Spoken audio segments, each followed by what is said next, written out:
Hey guys, welcome back to the channel. This is story about what if neglected Naruto is Ulquiorra part 1. Before I start, please do support for more amazing content and comments for part 2. Do consider to subscribe my channel and share my video to your friends and check out the description as well. Let's start the video. Uzumaki Naruto, for crimes against Konohagakure no Sato and the attempted murder of the Uchiha clan head, Uchiha Sasuke. You are sentenced to death. Your execution is to be carried out in 3 days' time. Do you have anything to say? A bloody and bruised 13-year-old boy with matted yellow hair and cerulean eyes looked up lifelessly at the speaker, his face blank and emotionless in face of his situation. I completed my mission to the letter. I kept my promise. I did everything to bring Sasuke back, and succeeded. And this is my reward? You're going to kill me? The blonde turned his head, the sound of chains rattling from the action as his body shifted the heavy shackles binding his hands and feet to the podium on which he stood. All of you. This is all I am to you? A traitor? A monster? The surrounding shinobi didn't answer, but Naruto could see the conviction in their eyes. All of them, Kakashi-sensei, Sakura, Shikamaru, Choji Ino, Asuma, Kiba, Shino, Kurenai, even Team 10, aka Team Youth, were looking at him with the same contempt, disappointment and relief. They were all in support of this, it was apparent. And you? Naruto turned his head back to the one who had sentenced him. Aji-san would be twisting in his grave if he saw you now, Bachan. Is this the will of fire you have inherited? Do you execute loyal shinobi because they completed a mission that went beyond your predictions? The blonde-haired woman shook her head sadly and looked down to Naruto. This matter has been decided, Uzumaki Naruto. Eyewitness accounts confirm that the Uchiha surrendered before you attacked. Tsunade looked away from him and nodded to a masked A&B guard, gesturing for the shinobi to take Naruto away. Your chakra will be sealed and you will be kept in a maximum security cell until your execution. I pray you find some measure of penitence in the time given to you. Betrayer, they called me. I am disappointed, Naruto. I thought I taught you better than this. Naruto narrowed his eyes and looked through the bars to his cell, restraining the urge to pointedly glare at the silver-haired jounin standing there. Come to gloat, have you, sensei? You always did like to show how pathetic I was. Kakashi shook his head. Gloat? Now, there is nothing to gloat about here. What you have done is too serious to disregard with gloating and humor. Do you understand what you almost did? The silver-haired man leaned against the bars and lowered the green-covered book he had been reading. You tried to kill your teammate. Not only that, but you used ninjutsu designed only to be used on enemies on a fellow Konoha shinobi. I thought you better than that. And never mind the fact that Sasuke not only stabbed me with his chidori, a jutsu you taught him, mind you, but tried to do so multiple times as well as set me on fire. Naruto retorted. Kakashi shrugged. Sasuke knew you were in no danger. He was defending himself. Naruto growled under his breath. Well then, say what you came here to say and be done with it. Kakashi nodded. Very well. The council has allowed Sasuke the right to execute you. As he was the one who you tried to kill, it is only fitting he be allowed to personally mete out justice. Traitor. Naruto rubbed his eyes tiredly and shifted on the floor of his cell. How long had he been waiting? 2 days, 3? When would they put an end to him? Kakuku, now isn't this fitting, Dobe? Naruto's eyes narrowed and he sprung to his feet. Sasuke! The source of Naruto's anger, a bandaged but still smirking Uchiha Sasuke, let out another laugh as he rapped his knuckles along the bars that separated them.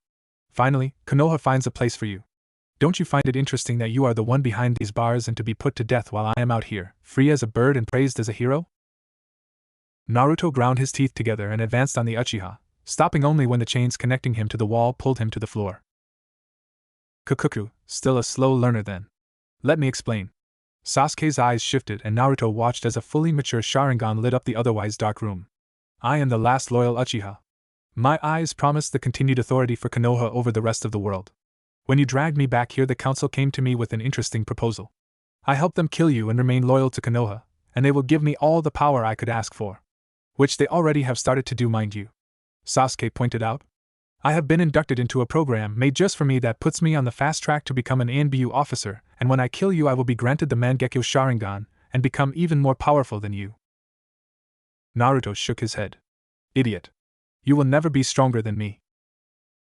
Sasuke flared his chakra and blasted a massive amount of killer intent at Naruto, which, because the blonde was currently sealed, caused him to start to hyperventilate. What was that, Dobe? Naruto coughed and turned around, walking back over to the wall and sliding down it to sit down on the floor once more. You will never be stronger than me, Sasuke. Do you know why? Sasuke said nothing, waiting for Naruto's answer. Naruto allowed a small smile to flicker across his face. You lack hatred. In truth, it was I who was betrayed. Who is it this time? I'm getting tired of these visits. I'm starting to feel like I'm on display in a zoo rather than on death row. Naruto called. The blonde raised his head to his latest visitor and blinked when he saw the unmistakable figure of Hyuga Hinata standing there. You as well, Hinata-chan. What words of hatred have you for me? I've already had Kakashi and Sasuke express themselves. Even Sakura had a few choice phrases. Hinata's body flinched and a hiccup shot out of her, causing Naruto to frown in confusion. And Naruto-kun forgive me. Naruto's eyes widened at this phrase. He hadn't heard that from any of the people he had once counted as friends. And honestly had never thought to hear it from a Hyuga of all people. Pardon? Forgive me, Naruto-kun. Hinata looked up and Naruto flinched back when he saw that her cheeks were stained with tears. I should have been stronger. I should have fought for you. And now you're going to die.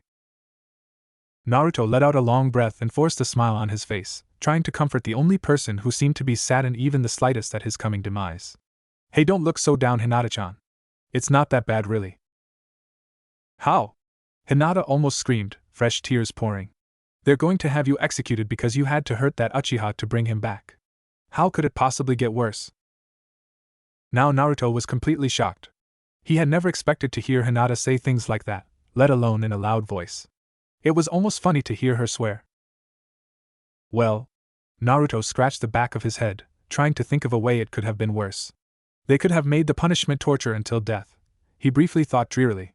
They could have made the execution to be carried out by the villagers. That would have been a really bad way to die since those ones usually involve stoning. At least this way I get to go out as a shinobi and rather quickly, I guess.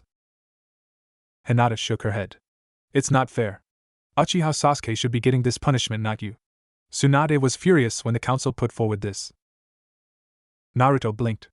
Hang on, Bachan was angry? She was the one who sentenced me. Hinata blinked olishly. That's not right. Tsunade-sama wanted you rewarded and promoted for bringing the Uchiha back alive, despite his injuries. Naruto frowned. Well, she sure seemed professional about the decision. Hinata frowned as if trying to piece together what had happened to Tsunade and her loyalty to Naruto when the blonde spoke up and brought her out of her musings. Say, Hinata-chan. Not to look a gift horse in the mouth, I mean it means a lot to me to know that I haven't been completely abandoned, but why are you even here? Fair enough, you are upset that Konoha is going to have me killed and all, but this is a really depressing place to be. You didn't have to come here. Hinata shook her head and gripped the bars as if she was afraid that the entire room would suddenly disappear, Naruto included. I had to, Naruto-kun. I had to see you one last time at least. But why? Because Hinata looked down sadly, more tears flowing. Because I'll love you, Naruto-kun. I always have. And I wanted you to know that. To know that even if everyone else has abandoned you, I'm always by your side. I was abandoned by all bar one. We are gathered here to bear witness to the execution of former Konoha shinobi and S-class traitor, Uzumaki Naruto, for the crimes of high treason and the attempted assassination of a clan leader. Tsunade declared, standing before the large gathering of people who had come to witness the event. Naruto was standing in the middle of the main square of Konoha, his arms and legs spread out wide by steel chains connecting his wrists and ankles to two large wooden posts on either side of him. With the addition of several chakra-draining seals applied to him, he was completely immobile and defenseless. Uzumaki Naruto has been tried and found guilty of these crimes, and as such, with a betrayal of such magnitude, his punishment is execution. As a shinobi, he is granted only a single honor, and that is a shinobi's death at the hands of another shinobi. Tsunade continued. Will the appointed step forward? At this, Naruto watched as Sasuke stepped down from his place behind Tsunade's right and walked over and into position in front of Naruto 50 yards away. It almost made Naruto sick to hear the joyous cheers the other shinobi and villagers gave the Uchiha when they realized he would be the one to rid the world of the hated demon. Does the traitor have any last words? Naruto clicked his tongue in thought before shaking his head. Tsunade let out a deep breath before looking to Sasuke and nodding. Sasuke grinned and flashed his hands together before holding his right hand out, his left holding it to support the chakra growing on his hand. Chidori. Naruto didn't even pay attention to the Uchiha as he advanced on him, the blade of lightning flashing brightly. Instead, he looked to the back of the crowd. finding the one pair of tear-filled eyes that belonged only to Hinata and smiled. Then Sasuke struck. Naruto bit back a scream as he felt Sasuke's entire arm stabbed through the middle of his chest, right below his collarbone. It was fatal and hurt like a bitch, not what he expected at all. "Looks like you're done, dope," Sasuke sneered quietly as he twisted his wrist, causing more pain to flood the slowly dying body of Naruto. "You go out of this world as you came into it. Alone and hated." Naruto's chest shook as he coughed out a pained laugh. "Hey, Sasuke." The Uchiha blinked and looked to Naruto, surprised the blonde still possessed the strength to speak. "What?" Naruto flashed a grin at the Uchiha, one that held all the hatred and animosity he had felt about the whole ordeal, and shook his head. "I expected more." With that, Uzumaki Naruto died. And with him, he stole the one thing Sasuke wanted more than the Mangekyo Sharingan. A victory. Naruto awoke and sat up easily, sighing. "It is not like me to behave so nostalgic. I cannot remember the last time I thought back to my previous life." It had been several years since that day. From the moment of his death at the hands of Sasuke and Konoha, Naruto learned that there was more to life and death than simply a beginning and an end. In fact, if one were to consider it, it would have been reasonable to state that life was simply a prelude, a mere footnote for the true existence that was to come. Whether it had been the method of his death or the complete betrayal by all he had held dear, Naruto was unsure, but upon his death his soul had exploded into a shower of despair and light. It was a very curious experience, to be spread out over such wide range as nothing more than mere consciousness. But it only lasted a brief few seconds. When he reassembled himself, he was changed. His outward appearance now revealing the emptiness he felt within. His new body stood at 5 feet 10 inches, and despite having a lanky frame, he appeared to have perfect muscle definition. Legs and waist were covered in thick black fur, as well as his arms right up to just past his elbows, and his fingers ended in razor-sharp talons. From his back 2 large leathery bat-like wings stretched, and a long thin whip-like tail came out from his back. In the center of his chest, right where Sasuke had killed him, just below his collarbone, was a large hole that ran right through him with a black, blood-like liquid dripping down his chest from it. His face was covered by a bone-white mask, appearing like a battle helmet with 2 horns coming out from the sides. The only part of his face that was visible were his eyes, no longer a bright and euphoric blue, but a cold, almost pitiless green with black slits.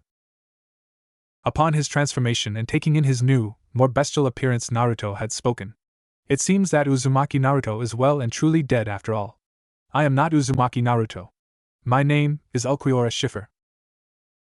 Since that day, Ulquiorra had learned quite a bit about who and what he now was. It appeared, from what others like him had told him, that he was a hollow. And more than that, he was what the hollows referred to as a Minos Grande. Apparently Minos Grande were hollows with unimaginable power. Ulquiorra managed to leave behind the world of the living and enter the world of the hollows, a place called Hueco Mundo. It was there that he was currently waking after dreams of the past. Ulquiorra stood up and was about to find a hapless hollow to devour to get him through the day when he felt an unbelievably strong Ryutsu standing behind him. "Can I help you with something?" Ulquiorra turned around and blinked in surprise when he saw that the source of the massive Ryutsu was actually a Shinigami. "Shinigami? Aren't you a bit far from home?" The Shinigami smiled as if he found the statement amusing. "One could presume as much," was his answer. "Allow me to introduce myself. My name is Aizen Sasuke. I have a proposition for you. But first, may I know your name?" "Ulquiorra Schiffer," the former ninja answered. "Vasto Lord." "Perfect. I have been looking for someone like you, Ulquiorra-san." Ulquiorra frowned underneath his mask. "Explain." "I am in the need of Minos Grande willing to follow me without question. In return I can promise power," Aizen proposed. "I am going to take the seat of heaven." Ulquiorra shrugged. "I have no use for power. With all the power I already possess, I have no use for it. No Vasto Lord has any use for their power. It is a mundane existence. We sit here and simply continue to exist. Nothing more." Aizen nodded. "I see. Would you prefer purpose as well then?" Ulquiorra didn't say anything, simply looking at Aizen quietly. "I said I was seeking Minos Grande to serve me in my quest to take the seat of heaven. With that comes the purpose to follow me, Ulquiorra-san." Aizen continued. "Follow me and I can give you power and a reason to use it." Ulquiorra said nothing as he considered the proposal. Finally, after what seemed like an age itself, the Vasto Lord stepped forward and bent down to one knee. "I will follow you, Aizen-sama." Several years later, Ulquiorra had followed Aizen loyally just as he had vowed. The Shinigami used a strange device and removed the Vasta Lord's mask, and transforming him into an Arrancar. The newly turned Arrancar was surprised when he found that his more human-appearing body looked nothing like his body when he had been alive. He did not have blonde hair, no whisker marks, not even any of the scars he had obtained as a shinobi. In his Arrancar form and with his hollow powers sealed into a sword called a Zanpakuto, Ulquiorra had shoulder-length black hair with a bang of hair that came down in between his eyes. He had the same green eyes with vertical slits as before, with 2 green streaks running down from his eyes down to his chin like tears. His hollow mask fragment was a portion of his helmet on the left side of his face. He stood at 5 to 6 now and wore a white jacket with long coattails and a high collar, black sash, and a white hakama. A lot had happened over the years of his service to Aizen-sama. Ulquiorra took his place as a member of the Espada, a group of Aizen's 10 strongest Arrancar, with himself as the 4th strongest. Even so, Ulquiorra served Aizen-sama to the best of his abilities, doing everything he was ordered to do without question or hesitation. He kidnapped a human girl by the name of Orihime Inoue, and even fought an annoying human by the name of Kurosaki Ichigo, an insect who seemed to think that he was worth standing on the same level as he. As it turned out, perhaps this Ichigo had been right. He was powerful, as evidence of Ulquiorra's current state. Ulquiorra shook his head and looked at the Shinigami standing before him as he felt his body start to fade away. "Kill me." Ichigo stepped back, his eyes wide and tense as he watched Ulquiorra's body start to dissolve into dust. He wasn't happy. He was disappointed. The human-turned-Shinigami hadn't been the one to beat Ulquiorra. He hadn't even been able to land a meaningful blow on the Espada. The whole reason that Ulquiorra was dying now was because Ichigo had transformed into a hollow midway through the battle and devastated the Espada with a series of Cyroblasts. Ulquiorra's primary ability, high-speed regeneration, wasn't able to fully regenerate the injuries he had sustained. He was unable to replace the vital organs that had been obliterated. "No." "What was that?" was the Espada's response, unable to do or say more than that. "I won't do it," Ichigo said shakily before shouting. "I don't want to win like this." Ulquiorra's eyes widened and his eyes shifted back to green as he faded out of his Reshirishin form. He looked away and sighed woefully. "You never did as anticipated, up to the very end." The Espada turned his head and looked over to the other human, looking at him with remorse, something which surprised the nihilistic hollow.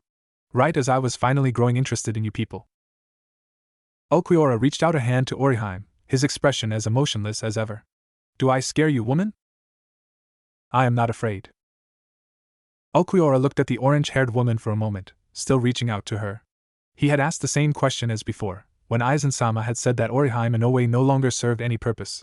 He had asked that question to her then, curious to know if the human felt fear for her impending death. Now he asked for a different reason. He was the one who was dying, and yet she appeared upset as she looked back at him. "I see." He pulled his hand back as he felt more of his body turn to dust and watched as the woman quickly reached out to grab his hand, as if trying to give him some anchor to the world and keep him in it. "Now I see." Ulquiorra thought as his arm dissolved and she still reached out to him, a sense of understanding flooding him. Her heart was right.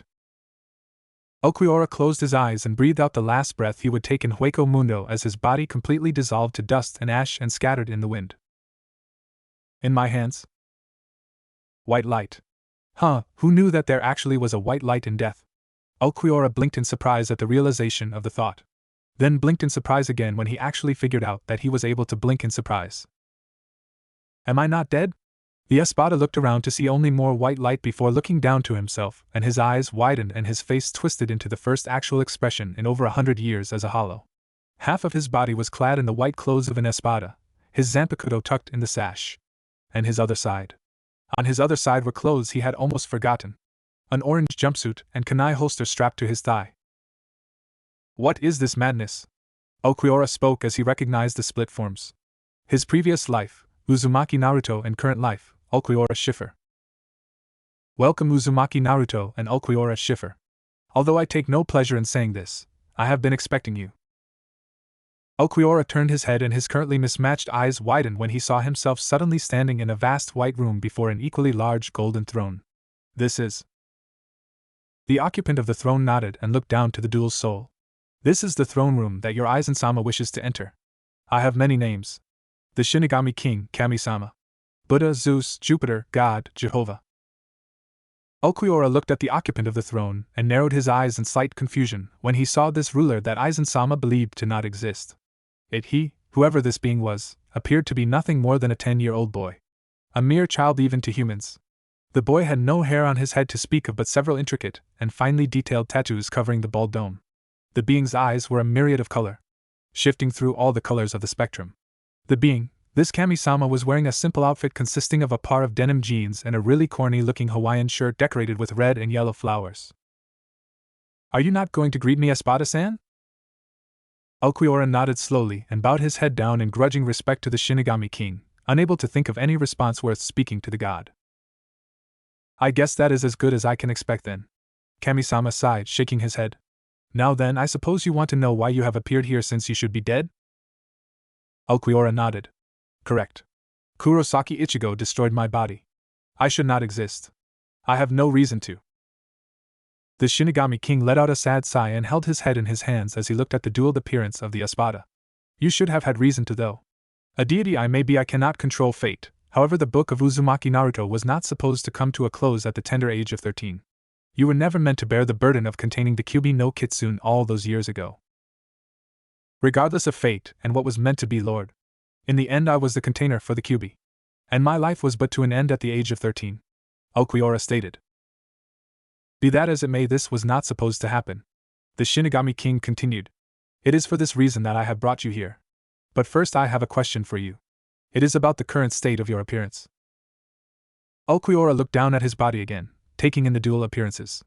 Ulquiorra the Espada, and Naruto the Shinobi. "Who are you? Are you Uzumaki Naruto, Shinobi of Konohagakure no Sato and Junshiruki of the Kyuubi no Yoko? Or Ulquiorra Schiffer, 4th Espada?"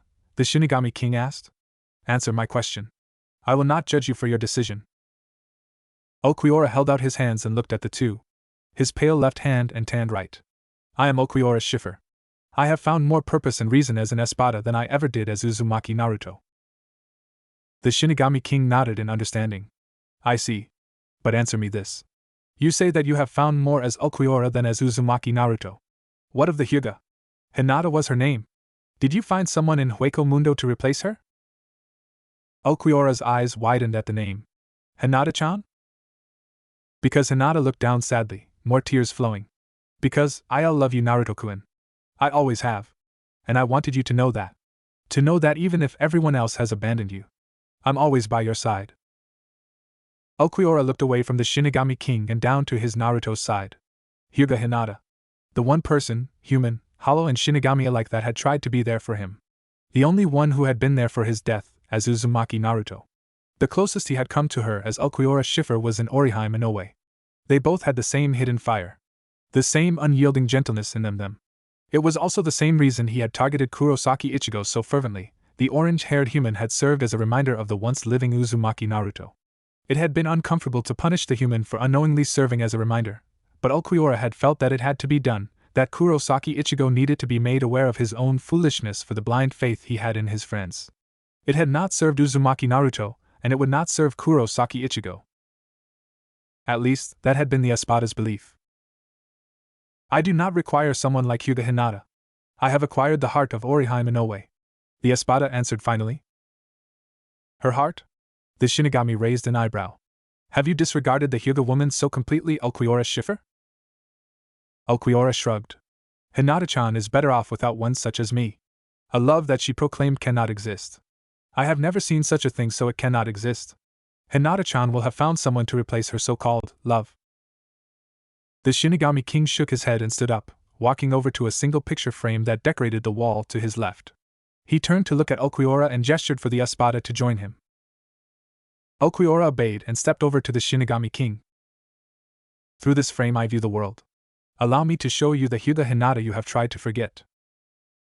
Ulquiorra watched as the empty picture frame was filled with a bright blue light for a brief second.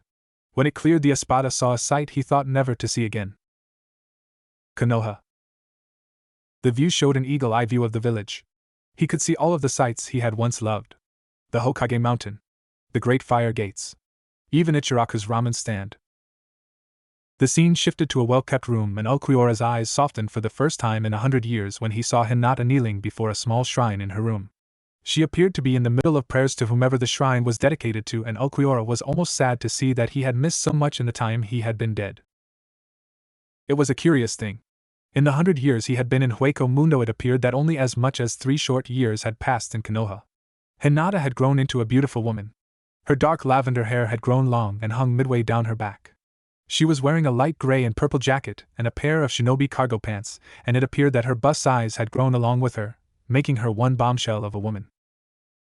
She has been praying at this shrine in her room every day now for 3 years. Without fail. The Shinigami King interrupted. She prays every morning and again before missions. But to who? Ulquiorra asked. Who do you think? The picture shifted to an over-the-shoulder shot at the shrine, and Ulquiorra's eyes widened once more as he saw a photo of his old self. The blonde-haired boy with a wide, carefree grin.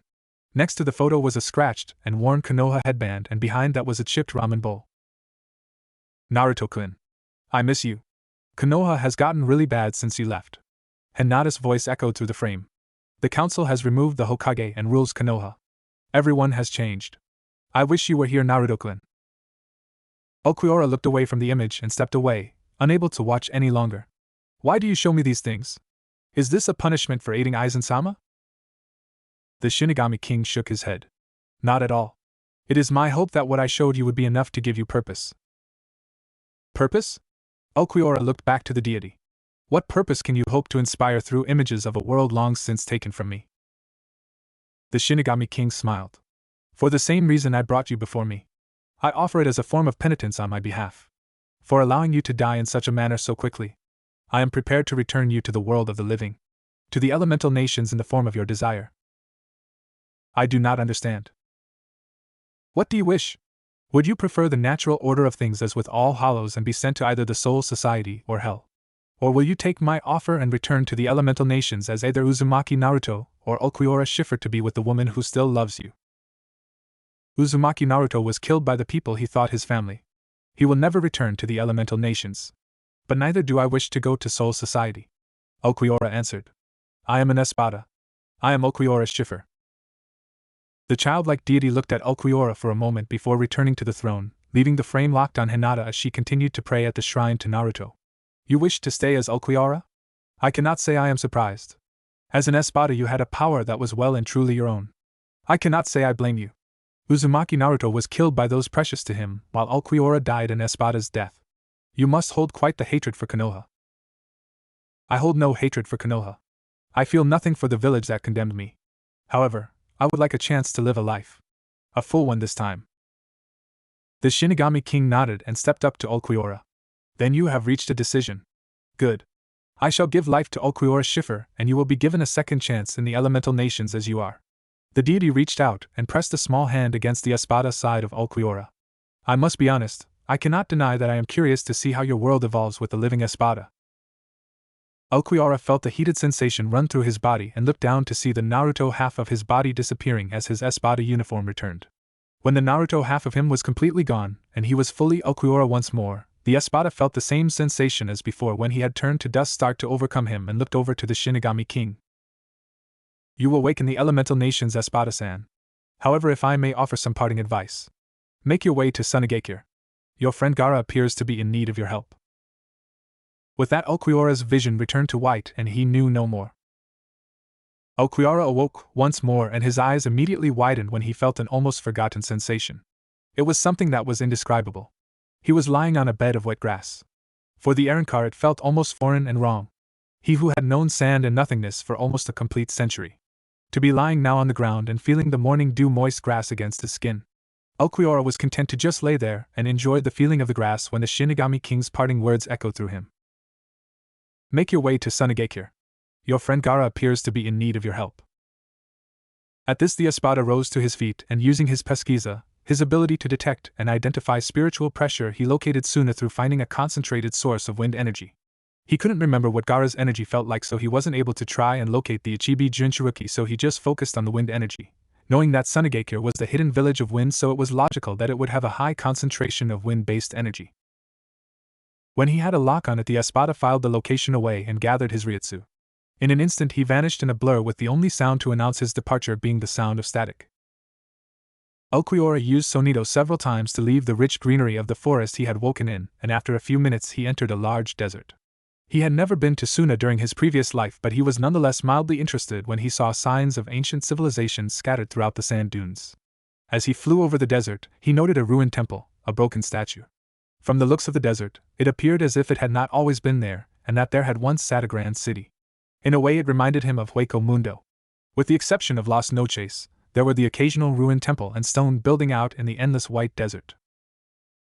Another 2 Sonito movements and Ulquiorra came within sight of what could only be Sunagakure. He wasn't high enough in the air to see over its main wall, but he could detect several shinobi gathered at the narrow crevasse that most likely served as Suna's main entrance. The Espada used one more Sonito to come within a short walking distance, and came to a stop behind a sand dune so as not to alert the Suna shinobi and those gathered by the main entrance. Before he walked out from behind the dune, he cast an eye over his appearance, and zipped up the top of his white Espada jacket, covering the hole in his chest. That done, he put his hands into his pockets, and walked out from his hiding spot, and towards the main entrance. As he came within view of the entrance to Sunagakure, Ulquiorra felt a stab of primal anger, the first in a long time, when he saw the people gathered there, in front of 2 Suna shinobi. Hatake Kakashi, Harino Sakura and Uchiha Sasuke. There was a 4th Konoha shinobi, but Ulquiorra did not recognize the 4th member, so he ignored him. The Espada was surprised when he felt his hand twitch in the desire to strike out at the Konoha shinobi.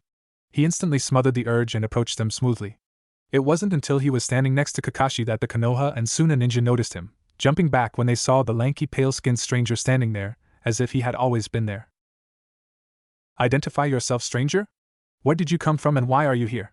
The Suna ninja, a man with half his face hidden behind a cloth veil, spoke up. Ulquiorra looked at the Suna ninja and noted that it was the man that had been Gaara's Jounin sensei. "Baka Boken? Baki, was it? My name is Ulquiorra Schiffer. I am a visitor from Hueco Mundo to see a shinobi of Suna. Sabaka no Gaara." "The Kazekage? Why are you here to see Kazekage-sama?" Baki demanded, taking a stance that showed he was prepared to take action against Ulquiorra should the Espada provide a reason. "He is Kazekage?" Ulquiorra mused aloud, surprised that the Jinchuruki had reached such a prestigious rank. "Interesting. Why do you wish to know my purpose here? Are not ambassadors permitted to see your Kazekage?" "Normally yes," however Baki lowered his guard a fraction when he sensed no hostility coming from the white-clad man. "Gaara-sama has been kidnapped." Ulquiorra frowned. Who would want to kidnap Gaara? More to the point, who would be stupid enough considering the redhead's impressive power? How? And why would an ambassador form, where was it, Hueco Mundo, wish to know this? Kakashi finally spoke up, looking to Ulquiorra with a haughtiness that the Espada had hated when he had been alive the first time. "My interests are my own Konoha shinobi." Ulquiorra spoke, looking to Kakashi for the first time. The Jounin took a step back, his single visible eye widening when he saw the merciless slitted green eyes staring back at him. "For now I simply wish my questions to be answered so I may locate Gaara and conclude my business." "Well, that might be difficult seeing as Gaara-san has been kidnapped by the Akatsuki Baka. Or were you not listening?" "Sakura, enough." Ulquiorra turned to look at the pinkette briefly before frowning. "The Akatsuki? They have taken your Kazekage." He turned back to Baki. Baki looked to Sakura with an expression of annoyance, making it clear that the Jounin had intended on keeping the intimate details of Gaara's kidnapping a secret on a need-to-know basis. When he looked back to Ulquiorra, he nodded. "Hi. Kazekage-sama fought and was taken by an Akatsuki member." It was then later confirmed that there were 2 Akatsuki members present. Ulquiorra nodded as he processed the information. "I assume then that Konoha is here to assist in his recovery. No doubt in an attempt to foster goodwill and favor rather than out of any genuine interest to offer aid." Kakashi narrowed his eye at Ulquiorra at this, as did Sakura and Sasuke, but said nothing. Baki nodded slowly. "It would appear that Konoha is indeed here to offer help. They had just arrived moments before you appeared, Ulquiorra Dano. Would you like to join us as we make for the Kazekage Tower? Perhaps you may wish to offer your assistance if you wish to meet with Gaara-sama." Ulquiorra shook his head. "While that will not be necessary, I do however have one request. In the interest of recovering your Kazekage, do you perhaps have a sample of his chakra?" "Why?" "I merely need to familiarize myself with Gaara-san's energy signature and patterns, and I will be able to locate him," Ulquiorra explained. "It has been some time since I last spoke to Gaara, and so I cannot recall his presence." "You are a shinobi then?" Baki raised an eyebrow. Okiura shook his head. In a past life, maybe. Well, I must be honest, I do not feel entirely comfortable with you walking into this village with our current situation armed. Baki glanced at the katana at Okiura's side. The espada glanced at his zanpakuto before pulling it out of his sash and holding it out to Baki. I will collect it before I leave. He had no problem with parting with his sword while in Suna to conduct his business. After all, these humans did not possess the strength and ability to pierce his arrow, let alone pose a threat. Baki hesitated for a moment, knowing full well what he had been asking. To most swordsmen, both samurai and shinobi alike, their sword was their life, it was a part of them. The Suna ninja knew full well that he had asked the equivalent of this ambassador removing one of his arms. Finally he reached out and gingerly took the sword, holding it carefully. I will keep it with me so you can be assured that no one will attempt to take it. Okiura nodded, noticing the pointed look that Kakashi and Sasuke were giving the sword, both trying to hide their desires to take that sword. Everyone could sense on some level that Okiura's katana was no ordinary blade. If only they knew. With all that done, Baki motioned for Team Kakashi and Okiura to follow him as he turned and entered the village. Excuse me, Okiura-san. But where exactly is Hueco Mundo? I have never heard of such a place. The espada flicked his eyes to the right to look at the pink-haired Sakura, who was looking up at him curiously. It was almost hard to believe that she had a mean streak the size of a jillion. Almost. A vast desert kingdom to the north, beyond the borders of the elemental nations. Okiura answered, speaking a half-truth. And you traveled all this way on your own? You must be quite strong. Sasuke spoke up, sizing up the errand car and taking in his appearance. Okiura returned his attention back to where he was walking. Or simply, you are very weak. If it takes 4 people to cross a distance such as Konoha to Suna. Sasuke glowered at the pale-skinned espada and moved to hit him when Okiura turned his head and looked at Sasuke, his eyes devoid of any concern and pity. Do my words offend you, Uchiha Sasuke? I would think that you would be accustomed to your state of being by now. The Konoha shinobi all blinked in surprise when Okiura spoke Sasuke's name, as none of them had ever introduced themselves to the pale man. Okiura-san, you should show some respect. A foreign dignitary you may be, but Sasuke is a clan head. He deserves respect even from you. Kakashi spoke, sounding perhaps too pleased and prideful. A single loyal Uchiha does not classify as a clan, was Okiura's response. Sasuke by now was leveling a large, to everyone else, amount of killer intent at Okiura. Less than pleased that his authority was being challenged. You should be respectful, Okiura Schiffer, Sasuke said, a sneer lighting his face. The last person who disrespected me was executed as a traitor. Okiura flicked his eyes back over to Sasuke, knowing full well who the Uchiha was referring to. Oh? Uzumaki Naruto. He used to be a Konoha ninja and our teammate before he decided that he would challenge the true order of things. He even tried to have me killed. Okiura looked to Sakura and then Kakashi. Considering this was a Konoha shinobi you are referring to, I can accurately assume that he was presented with irrefutable evidence of his betrayal and given a chance to defend himself. I have heard tales of Konoha's glowing justice system. Kakashi scoffed. There was no need. Yeah, that monster had been terrorizing our village for years before we finally put an end to him. Sakura smiled. You should have seen the traitor's face when our former Hokage, Senju Tsunade, convicted him. It was priceless. I take it Uzumaki Naruto and Senju Tsunade were close then? He did not expect such harsh treatment. Sasuke laughed. Nope. The bitch was about to allow that moron to go free and put me behind bars before the council, and I got to her. We put her under a massively strong genjutsu and forced her to do it. Afterwards she screamed and cried like a pathetic weakling.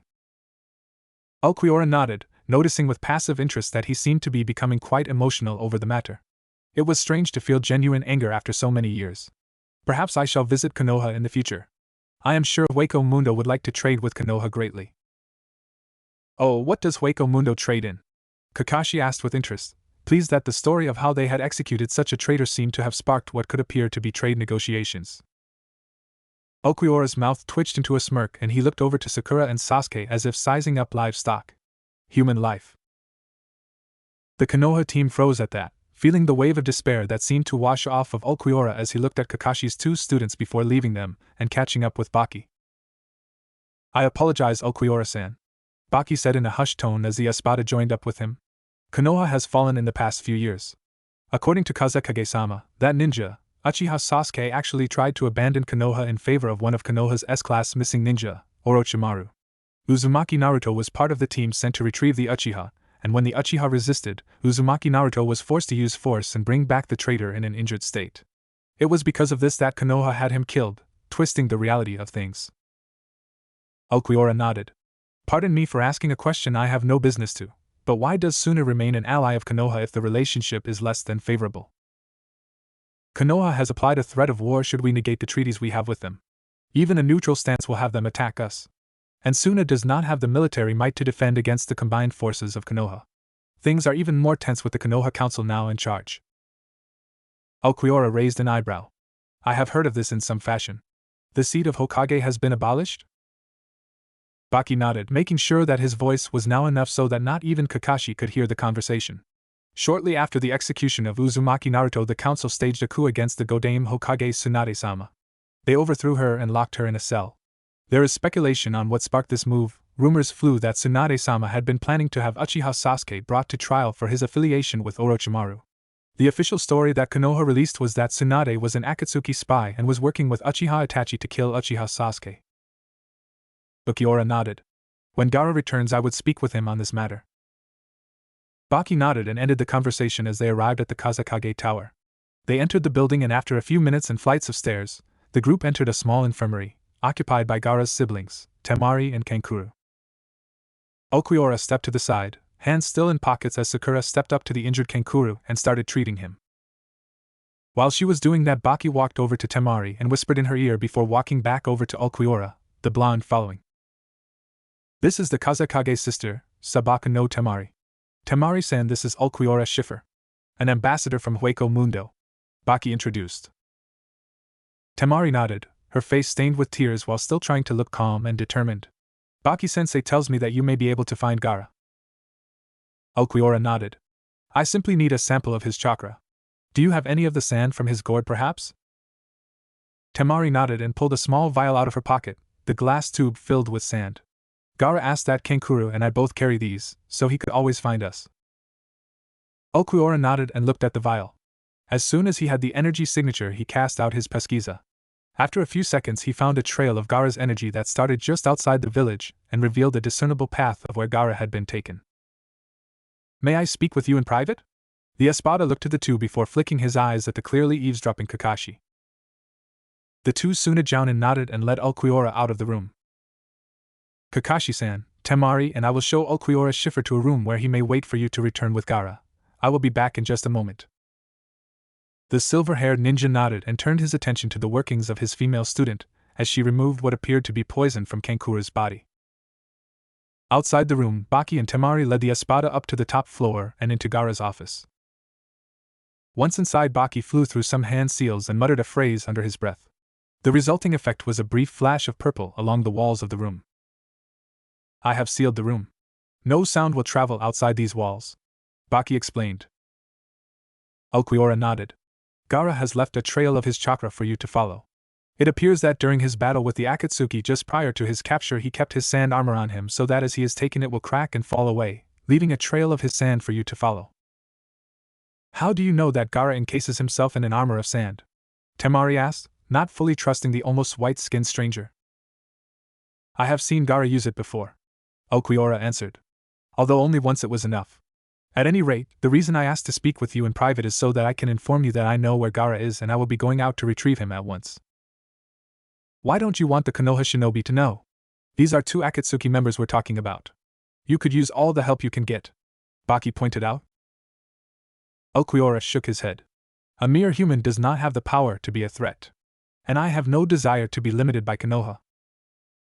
The two Suna ninja blinked at this, looking at the thin pale man curiously. Was it just them, or did Ulquiorra seem to behave like everyone else was inferior to him? In 2 hours you can inform Konoha that there is a trail of Gaara's chakra-enhanced sand to follow. That will be plenty of time for me to acquire Gaara and return after they have left to rescue the Kazekage. Are you sure that you do not need help, Ulquiorra-san? I don't really feel comfortable in relying on a stranger who has no real reason to ensure Gaara's safety, Temari asked. Ulquiorra nodded and took his Zanpakuto back from Baki and slid it back through the sash around his waist. I understand. Gaara will explain when he returns. For now I will depart. Before Baki and Temari could do or say anything, the white-clad man turned around and, to their complete surprise, vanished in an instant, leaving only a brief sound of static in his wake. Several miles away, a white-clad form materialized, startling several birds and the local wildlife at the sudden appearance. Ulquiorra frowned as he looked around, picking up Gaara's trail easily. He had been forced to execute double the amount of Sonito movements to travel the distance he had so far. It was strange, he did not feel diminished in any way. His power was still at the level that had earned him the title the Fourth Espada. Perhaps it is a result of the transference from spiritual to living tissue. The Arankar mused aloud. However, if that is the case, then how can I breathe with a hole in my chest? At this, Ulquiorra unzipped the top of his coat and looked down to the small hole that ran through his chest. The telltale sign of his hollow status. If he was well and truly alive, then he should have died with that hole again. Food for thought, was the Espada's reply to himself as he cast his pesquisa out as far as he could along the sand trail left behind by the Kazekage. Focusing briefly, he flickered away with another sonito. Another 3 sonito movements and Ulquiorra came to a stop at the edge of a cliff overlooking a small canyon with a large river at the base. He flicked his eyes over the area before finally settling his gaze on a large red arch positioned in front of an equally large boulder marked with what appeared to be a seal of some kind. Disappointing. The Espada frowned as he stepped off the cliff and walked towards the boulder, walking down on thin air as if there was an invisible set of stairs before him. One would think that an organization filled with rogue shinobi such as the Akatsuki would be more adept at concealment. When Ulquiorra came to stand on the river's surface in front of the boulder, the Espada turned his head to the side and clicked his tongue in annoyance. A seal that requires its counterparts to be removed at the same time for the protection to be removed. He muttered as he sensed the locations of 5 other identical seals scattered around the area. If I still possessed chakra, it would be a simple matter. However, I do not. The Arankar stared at the seal boulder for a moment longer before mentally shrugging and pulling his left hand out of his pocket and pointing a finger at the obstruction. If the seals are not removed correctly, it is impossible to deactivate the barrier? These humans should know impossibility does not exist. And with that, Ulquiorra focused his ryutsu to the tip of his finger, a small ball of green energy appearing. 0. 10 minutes ago. Sasori, Deidara. Are you certain you were not followed? The 2 Shinba looked over to a glowing image of a man with glowing light purple eyes marked with several rings. The man was hidden beneath a representation of the same Akatsuki cloak they were both wearing. Of course, Leader-sama, there's no way that those Suna ninjas followed us after Sasori Dano laid all those traps, yeah? The blonde-haired Akatsuki nodded, a positive smirk on his face. Well, perhaps you would like to tell the individual making his way towards us that he is lost then? Deidara and Sasori both blinked and looked to Leader in surprise. Someone followed us? Sasori spoke, his grating voice sounding both amused and surprised. How far out? He will arrive within 5 to 10 minutes. At this, every member of the Akatsuki, both hologram and flesh and blood, looked to Leader with wide eyes, even the stoic and emotionless Uchiha Itachi. How did they get this close without you noticing, Leader-sama? You losing your touch?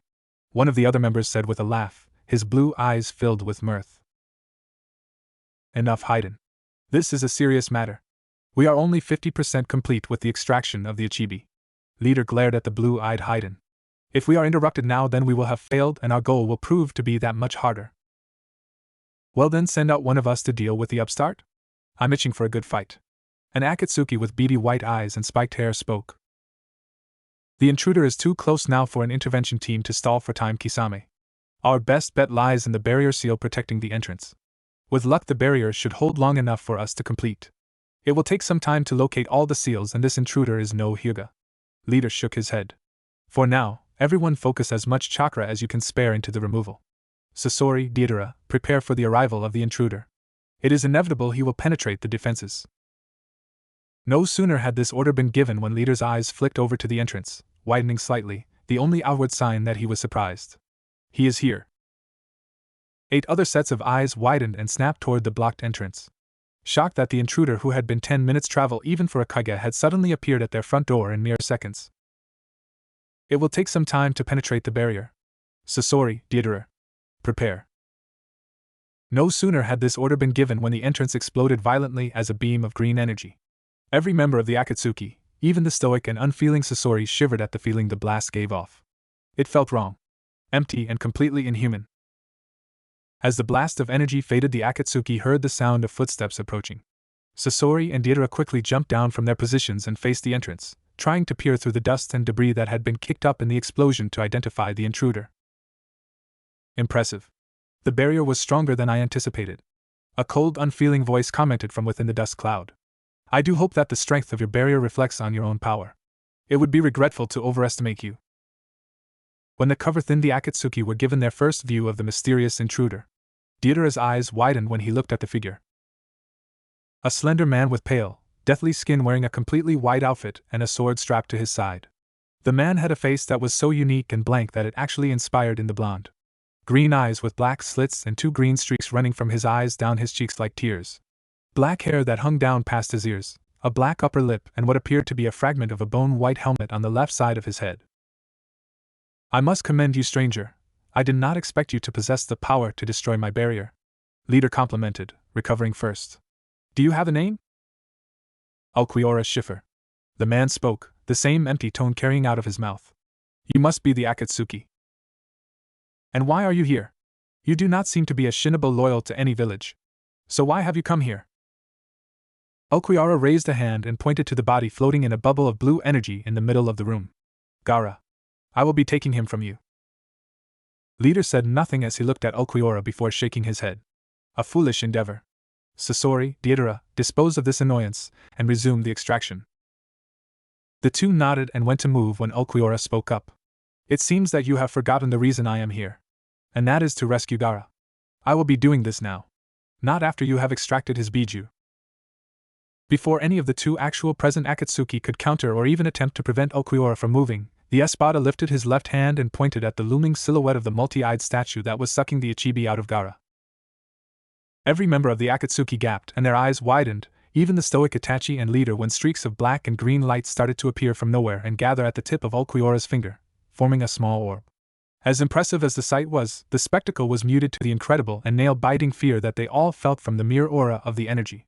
It felt so empty and devoid of human sympathy and seemed to breathe a sinister quality. Zero. Deidara and Sasori leapt aside and out of the way as the orb of black and green-lined energy shot out into a beam, exploding forward with the sound of a negative electrical discharge. Like radio static. The energy beam shot past the motionless Gaara and the holographic Akatsuki and exploded into the statue.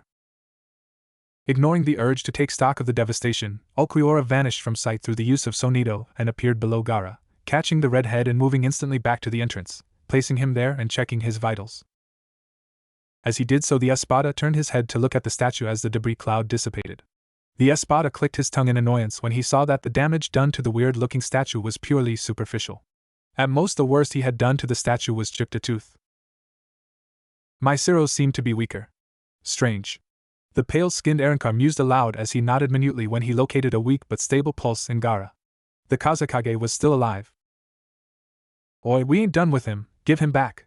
One of the holograms, Haiden, demanded, pointing at Ulquiorra. Deidara, stall him so I can come down there and send his pasty ass to Janshin-sama.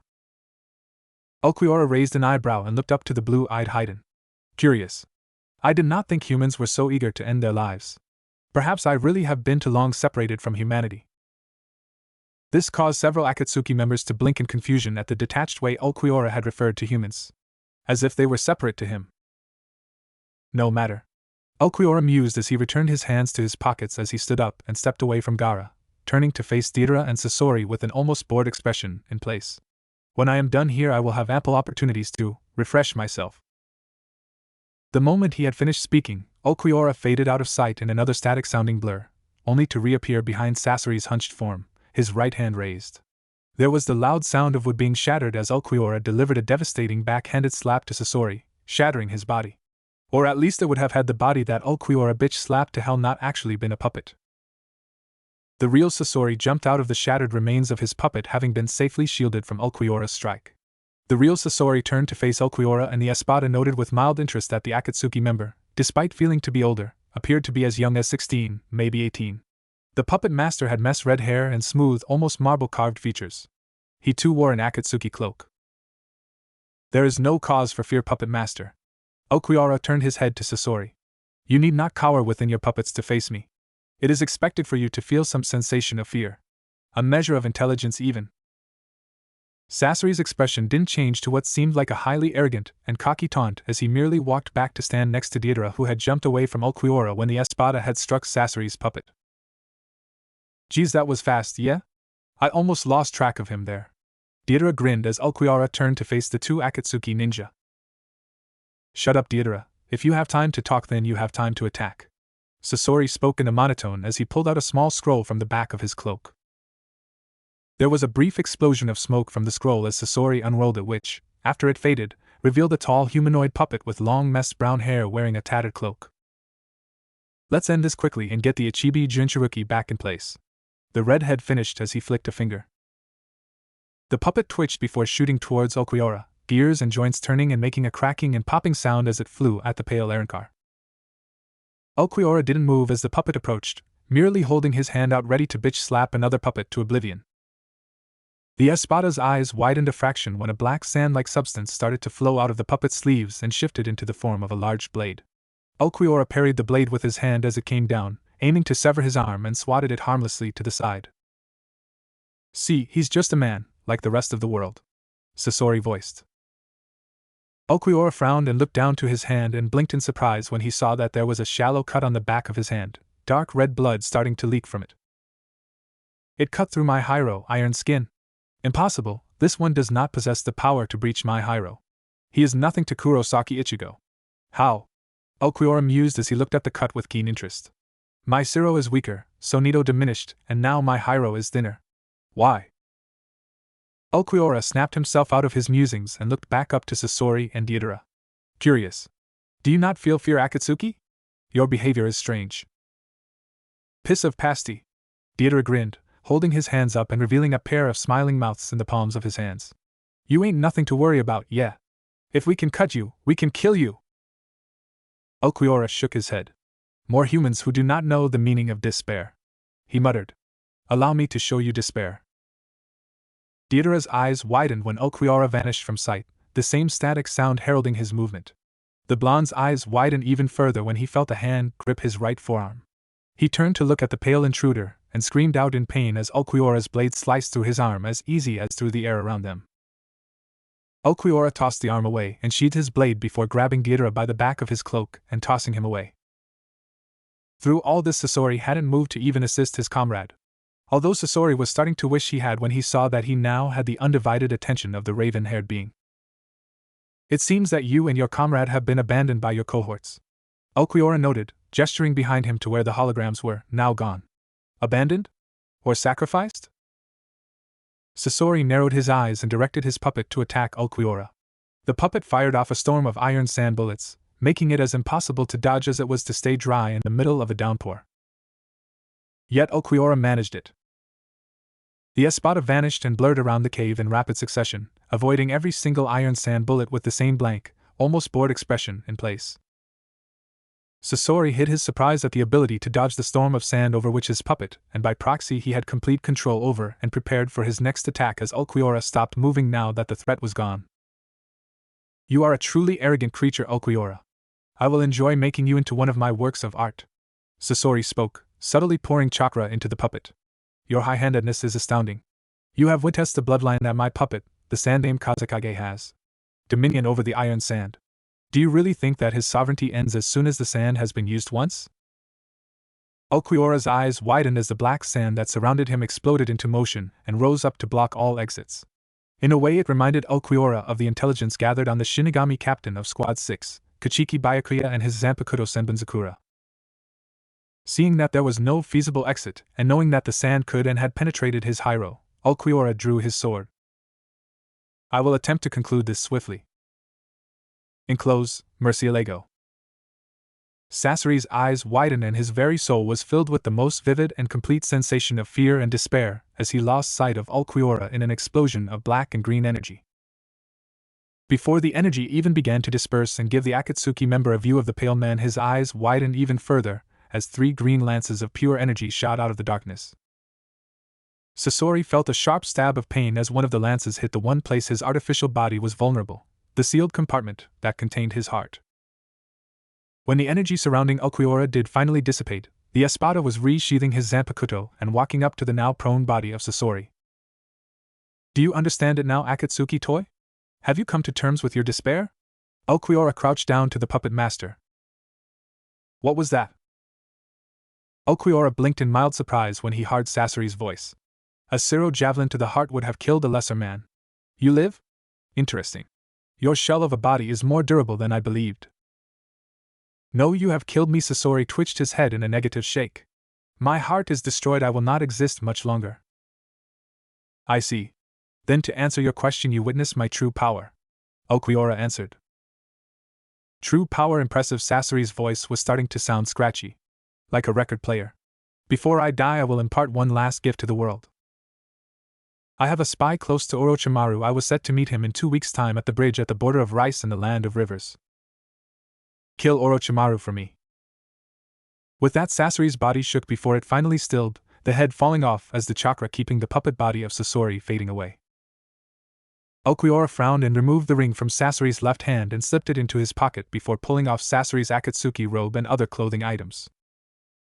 He could already sense that Deidara had fled, shortly before he had briefly released his Zanpakuto, abandoning Sasori, so he had the peace to remove his Espada clothes and slip on Sasori's uniform. His reasoning was simple for dunning the colors of the Akatsuki in favor of his own white uniform. In this world, the Akatsuki inspired the same fear that the Espada did for the Shinigami. Plus, any of his movements that might attract a negative focus would fall to the Akatsuki and not to himself. Once he was dressed, Ulquiorra tucked his clothes into a small supply pouch. How the clothes all fit into it was beyond him, and slipped his Zanpakuto through the sash he had tied around his waist. Now dressed and satisfied that his main hollow feature, the hole in his chest, was concealed, Ulquiorra moved over to Gaara and picked him up. The Espada performed a quick sonito and moved to a position a good 100 feet in the air above the Akatsuki hideout. Biting a finger in his free hand, Ulquiorra pointed at the hideout and channeled a large amount of Ryatsu to the bleeding appendage, forming a large twisting ball of energy. It will not do for the Akatsuki to return there. Grand Ray Siro, Grand King's Hollow Flash. Another beam of energy, this time blue and far more dense than before, shot from Ulquiorra's fingertips.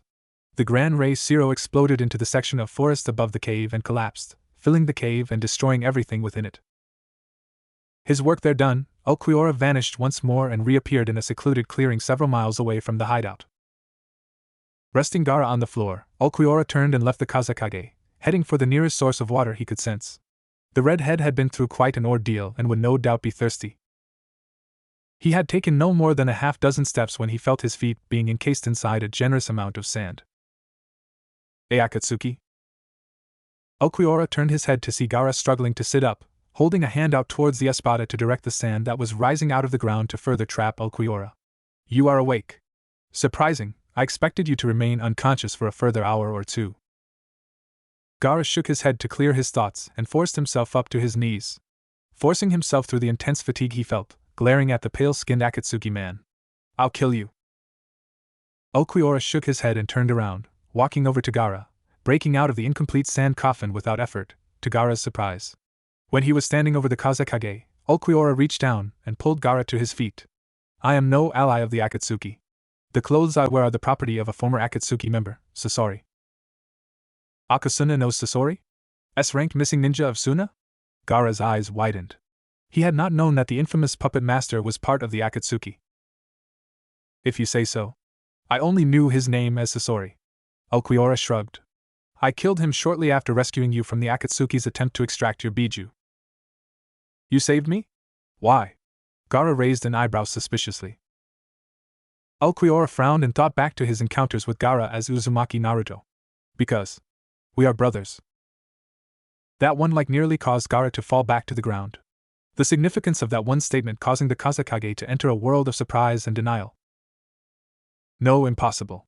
You were executed, he whispered before looking at Ulquiorra intently, trying to find some trace of the teen he had once known.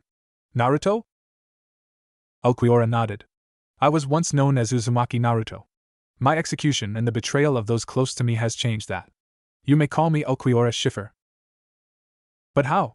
I read the report of your death. You were killed by Chidori at the hands of Uchiha Sasuke. Gaara asked, sounding more emotional than ever before. Ulquiorra nodded and undid the first 2 buttons on his cloak and pulled it aside, revealing the hole that ran through his chest. His hollow hole that also marked the spot of his death. I passed away. moved on to the other side. Became what is known as a hollow. A departed spirit who had lost their heart due to unfinished business or uncountable negative emotion. Gaara remained silent as Naruto, as Ulquiorra explained his death, and what had happened immediately after, and his rebirth, as Ulquiorra's Schiffer. But if you were really dead, then how are you here? Gaara finally asked. Am I dead? Ulquiorra shook his head and allowed a small smile, the first he had ever managed in 100 years, to him at least. You are very much alive. When I died as a hollow, Kami-sama allowed me to come back to the world of the living to live once more. Either as Uzumaki Naruto or Ulquiorra's Schiffer. And you chose this identified because? I have achieved more and found more acceptance as Ulquiorra's Schiffer than I ever did as Uzumaki Naruto. Ulquiorra answered. I did not die traitor's death as Ulquiorra as I did before as Naruto. I understand. Gaara nodded. So what now? What will you do now? I would be honored to give you a place in Suna if you would like. Ulquiorra shook his head. I am afraid I have more pressing matters to attend to at the moment. When I stopped by Suna, I learned a great many disturbing things about Konoha from your sensei and sister. It turns out I was not as completely abandoned as I was made to believe. Konoha has rallied against Tsunade and overthrown her for supporting me. I intend to retrieve her. How? Don't mistake me, I am impressed that you possess the strength to defeat Akasuna no Sasori and repel a second Akatsuki member, but this is Konoha, the strongest of the hidden villages. How do you expect to get in and out with Tsunade Deno? Through the front door. Gaara felt a sweat drop form at the back of his head as he looked at Ulquiorra. As different the raven-haired Espada seen from the Uzumaki Naruto he had known, Ulquiorra was still very much like his former self. The front door. Of course, how silly of me. Gaara nodded. Are you stupid? Ulquiorra raised an eyebrow at this. He could not remember an encounter where Gaara had raised his voice in a manner that wasn't bloodthirsty. Konoha is vastly different than the village you know, Naruto. Ulquiorra. The pale man interrupted. Whatever. Gaara waved a hand dismissively. The village is under a state of martial law. Everyone who enters the village is subjected to thorough examination. The entire village is under constant surveillance, and in addition the area you will need to infiltrate is overseen by the best A&BU team in Konoha as well as a squad of Hyuga. That is problematic. Gaara merely raised an eyebrow in amusement. May I offer a suggestion if you are going to continue this on your own? Ulquiorra nodded, looking to the Kazekage. Get rid of the Akatsuki look, and try and pass yourself off as a civilian. I can tell just through a cursory glance, but your chakra levels are minimal. You don't feel like a shinobi, so how you killed Sasori is beyond me. Ulquiorra nodded. I will however need to find a way to put in place a binding seal or two however. He noted before elaborating, seeing Gaara's curious look. I may have a civilian's level of chakra, but my spiritual pressure, what I use instead of chakra, is significant. The only reason you can stand as you are is because I am consciously suppressing my power. Unchecked you would be hyperventilating. Gaara raised an eyebrow in interest, almost wishing to be given the chance to sense this oppressive power that Ulquiorra claimed to have. Well, if you stop by Tanzuka town on your way to Konoha, there should be an amateur seal master there who could help you. Beyond that, the only one I know who can create the kind of seals you're after is Jiraiya Dano. Ulquiorra shook his head. Tanzuka town will suffice. Now before I depart I must ask you of something, Gaara. You are to keep what was spoken here a secret. No one must know that the one formerly known as Uzumaki Naruto walks the earth once more. I am not prepared for that kind of attention just yet. Gaara nodded in understanding. He knew perfectly well why Ulquiorra wished to remain off Konoha's radar. If the fallen village learned of his return, they would hunt him relentlessly to execute him once more. And with no allies to speak of, it would only be a matter of time before Ulquiorra is killed again. Are you fit to travel alone, Gaara? I would prefer not to return to Suna as of yet. Ulquiorra asked. Why? Did Suna not welcome you? The red-haired youth narrowed his eyes at the prospect, not appreciating the idea that his people had not welcomed Uzumaki Naruto, despite what carnation he may now be in. That is not the case. I wish to avoid returning to Suna as Konoha's team Kakashi was sent to retrieve you, and it would be best that I avoid further contact with them. The Espada explained. I believe that Hatake Kakashi may suspect that there is more to me than was previously established. Gaara nodded. What will I say to explain my survival and escape from the Akatsuki? You may say that you were rescued by Ulquiorra's Schiffer if you like. But make sure you keep the connection between that name and Uzumaki Naruto a secret. The Kazekage nodded. I will expect to hear from you in the future. If you require a safe haven after you are finished in Konoha, I can offer it.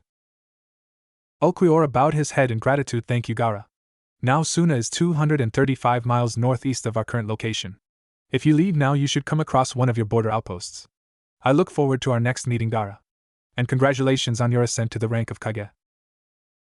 With that, the Espada turned around and shot into the air, leaving a small crater in his wake as he focused a great deal of Ryatsu to his feet to fly into the air, leaving the wide-eyed and jaw-dropped Kazekage, Gaara, behind. 3 days later, Ulquiorra was standing outside the large red gates of Kanehigakure no Sato. After his trip to Tanzuka town, he had purchased a set of clothes and supplies, giving favors instead of cold hard cash. Currently he was wearing a pair of blue cargo pants with a white and silver studded belt hanging loosely from his waist and a black button-up shirt with a black undershirt to cover his hollow hole, over which he wore a white jacket that came midway down his thighs. His Espada uniform and Sasori's Akatsuki uniform were sealed away in a small travel scroll designed to react to Ryastu as opposed to chakra, which he had hidden in a hollow tree a few miles away from Konoha. His Zanpakuto was stored in a cloth covering and slung over his back to give the appearance that it was for defensive use only. In addition to his attire, he was also carrying a shoulder bag filled with writing supplies. Also, in addition to his new items, he had found and commissioned a containment seal that had placed onto a leather choker which was wrapped around his throat. Currently it sealed away 90% of his Ryatsu. In his sealed state, he was unable to release his Zanpakuto as well as form the Gran Rei Siro. His own Siro and Bala were diminished, and his Hyro was now as strong as any other human. All in all, Ulquiorra hated it. Can I help you, young man? You've been standing there for quite some time now. Ulquiorra turned his head and looked over to the two Konoha shinobi, Chunin it seemed, judging by their flak jackets.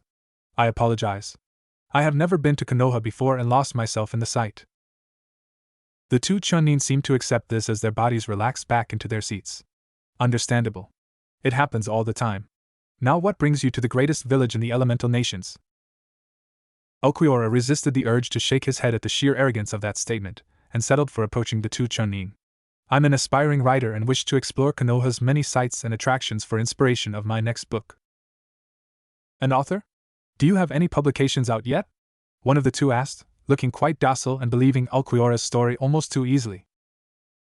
The Espada answered by shaking his head in the negative. Not as of yet, no. It is my hope that Konoha will provide significant inspiration to finish writing. What kind of book is this to be? The second Chunin asked, looking at Ulquiorra with a more appropriate, suspicious expression. Man-made wonders. Ulquiorra answered smoothly. I have already been to and documented the twin statues at the Valley of the End as well as the Grand Wall at Sunigakure. So your first stop would be the Hokage faces? The first Chunin suggested. Ulquiorra nodded. I am greatly looking forward to the sight. Can you suggest any other sites for my book, Ninja-san? You will not be given access, but the Hokage Tower is an architectural marvel. The second Chunin put in. Now then, if you can sign the visitor register here and subject yourself to a check of your personal items, then we will allow you entry into Konoha. Ulquiorra nodded and handed the first Chunin his bag and leaned over to sign his name on the visitor register. Ulquiorra Schiffer. The item on your back, Schiffer-san? The second Chunin asked, briefly leaning over to check the name. Ulquiorra pretended that he had forgotten the item and shrugged it off and handed it over. The first Chunin opened the long bag and pulled out his katana. Interesting accessory choice, Schiffer-san. A katana? The world is not the safest place to travel these days. An unarmed rider attracts far more trouble than an armed rider, was Ulquiorra's answer. The katana has sentimental value. It was given to me by the man who inspired me to become what I am. Oh? And who is that exactly? The second Chunin asked as he returned the miscellaneous writing items back into Ulquiorra's bag. Aizen Sasuke-sama. You would not know him. He has never been to this region, Ulquiorra answered, finding it fitting to mention Aizen in this new world. The two Chunin looked at each other, as if silently coming to a decision on the pale-skinned author. One last question. Your eyes. I do not mean to be offensive and discriminate, but they do not look normal, the first Chunin asked, looking at Ulquiorra and his green cat-like eyes. Birth defect. I do not remember my parents, but I know that I was born in a small village near Mizugakure, Ulquiorra answered. I had it examined years back when I had a fleeting interest in the shinobi lifestyle, and hoped it was a bloodline. Sadly, it is merely cosmetic. The Chunin guards seemed to accept this as they handed him back the bag and his Zanpakuto. You are to remain in the designated civilian areas and are warned not to attempt to draw your weapon or behave in a threatening manner. If you breach any of the laws of Konoha and the laws of the Immigration and Tourist Act provided, a pamphlet was handed to Ulquiorra. You will be detained without bail and punished accordingly. Beyond that, on behalf of Kanohigaku no Sato, have a pleasant stay and I hope your book is successful, Schiffer-san. Ulquiorra forced a polite smile on his face before passing the checkpoint and entering Konoha proper. It was a detached sensation of nostalgia as he looked at the strangely familiar, yet foreign landmarks and buildings. As he walked through, he focused every ounce of his remaining ryatsu into his pesquisa, casting it out over as much of Konoha as he could to detect the presence that he was after. So far he could sense the familiar presences of nearly all of the Konoha 9. All the rookies appeared to be training as he could sense their energy signatures coming from where the training field should be, if memory served him. He couldn't sense Team Guy at all and so figured that they were out of the village on a mission. Focusing once more, Ulquiorra narrowed his search on finding more specific energy sources. He wasn't after a group of shinobi. He was after 2 individuals. After a few seconds of searching, Ulquiorra opened his eyes and resumed walking, heading for the clan district. As he left the main quarter, the Espada found himself surprised to notice that he actually felt nervous and a trace of apprehension. He had no idea how this would proceed. He was fully aware that he looked nothing like the Uzumaki Naruto who had lived and died here. The only thing that linked the two memories. Civilian traffic thinned until the streets were empty as Ulquiorra entered what he understood as a restricted zone. If he was caught here, he would either have to kill or be taken prisoner. A few minutes later of uninterrupted walking, Ulquiorra reached a large complex that housed the soul he was tracking. "Can I help you?" Ulquiorra turned his head and watched as a pale shinobi with long black hair and pale lavender eyes. Of course, when placed next to Ulquiorra, the shinobi's complexion may as well have been tanned to obsidian. "I hope so, Shinobi-sama. I am looking for the Hyuga complex, can you please direct me?" Ulquiorra asked, knowing full well that he was at the Hyuga's front door. "What business do you have with the Hyuga clan?" the Hyuga guard asked. "I am looking for one, Hyuga Hinata-sama? I am writing a book on the Great 5 villages and wish to document the significant influence that the dominant clans of each village have had. As the first daughter of the Hyuga clan head, I hope she will be invaluable to my work." The Hyuga looked at him carefully, no doubt evaluating his words, tone and body language to determine if the pale author was lying. Unfortunately for the Hyuga, Ulquiorra was as expressive as a brick. A tree had more tells than him. "You will wait here with your belongings on the ground 3 steps away from you.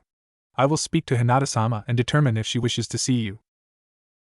Ulquiorra nodded and did as instructed as the Hyuga turned and entered the complex. The Hyuga guard, a member of the branch family, navigated the halls and many gardens that surrounded the main family's primary building. Finally, the guard reached a door and took in a steadying breath before knocking softly. "Yes?"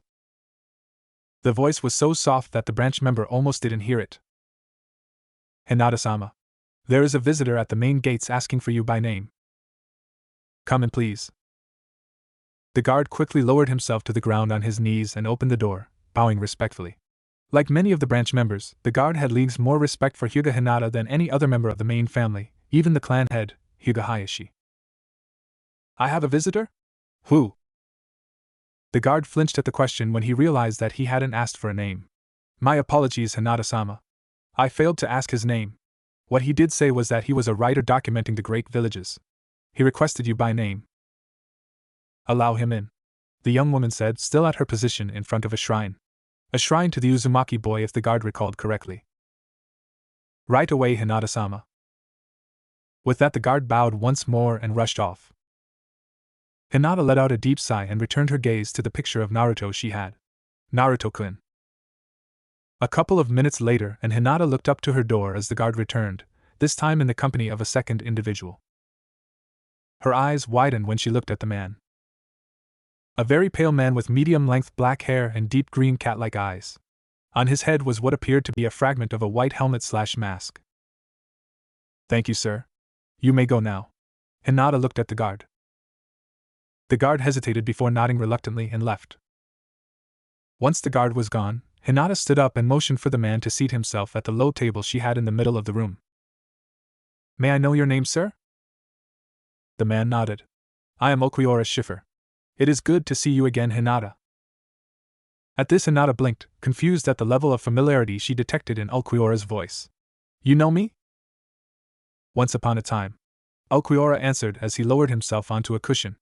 I am aware that you do not recognize me, but when we last spoke you offered me comfort and spoke to me kindly. I know that you are a trustworthy person. You didn't come here to talk about a book you are writing, did you?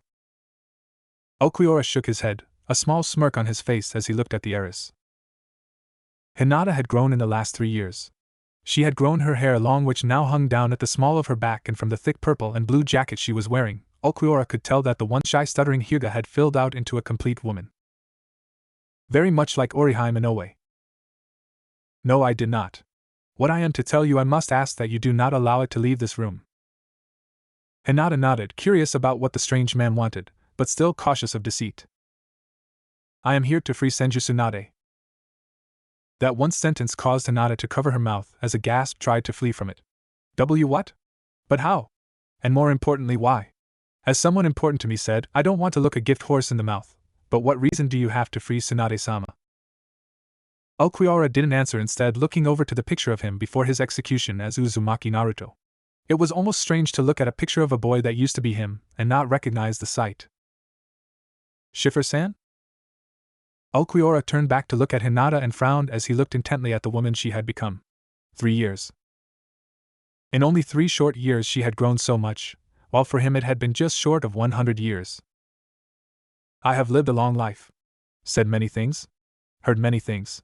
Okuiora said quietly, reaching up and running a finger along his shirt where the hole ran through his body. But out of every conversation I have been a part of, I recall one fonder than all. In that conversation someone dear to me came to me. She asked me for forgiveness in something that was not her fault. When I asked her why she was even speaking to me, do you know what she answered? Hinata shook her head, enraptured by Okuiora's story. She said the same thing that I now say to you. Okuiora placed his hand on the middle of the table, almost as if reaching for her. I am always by your side. Hinata blinked, and her mouth dropped a half-inch as she processed the phrase. I'm always by your side. She could only remember one time she had heard that said before. And she was the one who said it. To Naruto. What you are suggesting is beyond impossible. Tsunade-sama is guarded by more than just shinobi. There are seals in place that prevent the use of chakra. The entire level that her cell is located was designed to keep her there. Reinforced steel, chakra brewed concrete. It was designed to imprison a kage, pure and simple. But not me. Hinata blinked. I don't understand. I was able to enter Konoha unchallenged as a tourist and walk to the Hyuga complex unchallenged. Okuiora stated. I do not use chakra. Much like Rock Lee, I am incapable of it. And also like your comrade, I do not need it. Who are you? Okuiora blinked. I have already introduced myself. My name is Okui. I don't mean your name, Schiffer-san. Hinata narrowed her eyes. You are not a civilian nor a ninja. Who are you? You may think of me as an espada. Okuiora answered, mentally smirking at how aggressive Hinata had become. She had been so meek and quiet when he had been Uzumaki Naruto. Expert swordsman among other things. Hinata was about to demand that Okuiora further explain himself when the green-eyed man stood up and pocketed his hands. If you wish to come with me, I would suggest you pack your belongings. I doubt you would enjoy much freedom once this is over. But why would I do that? I am loyal to Tsunade-sama and wish I could help her. But why would I abandon everything I have in Konoha to risk getting her out? Hinata asked, still not completely sold on Okuiora's desire to reenact the Great Escape. I will make a deal with you. Assist me and abandon this village with Senju Tsunade, and I will give you something that I can tell you want more than this village. And that would be? Okuiora walked over to the shrine that Hinata had set up in her room and picked up the photo of him. Would you like to know what happened to Uzumaki Naruto's soul? At this, Hinata exploded off the floor and grabbed Okuiora by his shirt, pushing him against the wall and, with surprising strength, lifted him a good half-foot off the ground. Naruto-kun? How do you know Naruto-kun? Speak! Okuiora didn't even flinch at the threatening move as he looked down to her. Do you believe in the afterlife? That when someone dies, a piece of them moves on? Hinata nodded. I like to think so. It comforted me to think that Naruto-kun had gone to a better place. Well, assist me and I will tell you what I know and give you some measure of closure and understanding. How do I know you are speaking the truth? Okuiora flicked his eyes over to the fallen picture frame before looking back to Hinata. You were the last person to visit Uzumaki Naruto in his cell prior to his execution. It was there that you confessed your love for him. And before he died he looked at you and smiled, to offer some measure of comfort even in the face of death. Hinata's eyes widened and she let go of Ulquiorra and stumbled back, tears glistening. How do you know that? I never told anyone. Ulquiorra frowned and bent down and picked up the picture of him and looked at it for a moment before returning it to the shrine. Like I told you. Assist me and I will tell you what became of Uzumaki Naruto's soul. An hour later and Ulquiorra and Hinata were sitting on a stool at a very familiar and comforting place for the Espada, Ichiraku's ramen stand. Hello there Hinata-chan, what brings you here, and with company I see. Friend? Or more? Hinata blushed and sent a half-hearted glare at the speaker. Aji-san. Be nice. This is Ulquiorra Schiffer. Schiffer-san, this is Ichiraku Tenchi, he is a good friend and trustworthy person. Ulquiorra nodded his head in greeting as he folded his hands on the bench. Ichiraku-san. Hey, it's either Techi or Aji-san. Any friend of Hinata-chan's is like family here. Now what'll it be? Hinata looked at the ramen chef dead in the eye and spoke one phrase. Uzumaki special. At this Tenchi's eyes twitched and his entire body seemed to freeze. I see.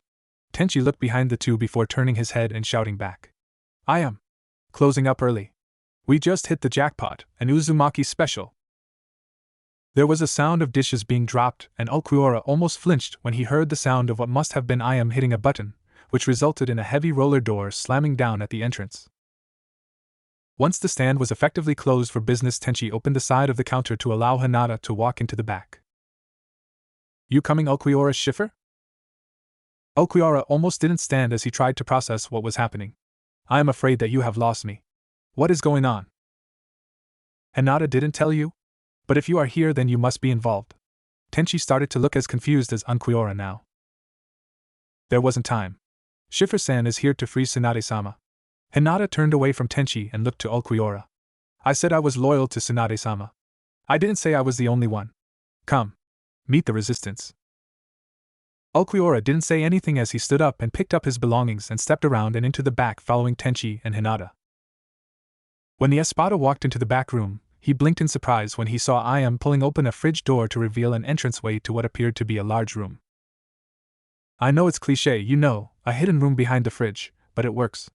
Tenchi smiled as he and I am stepped through the open door followed by Hinata.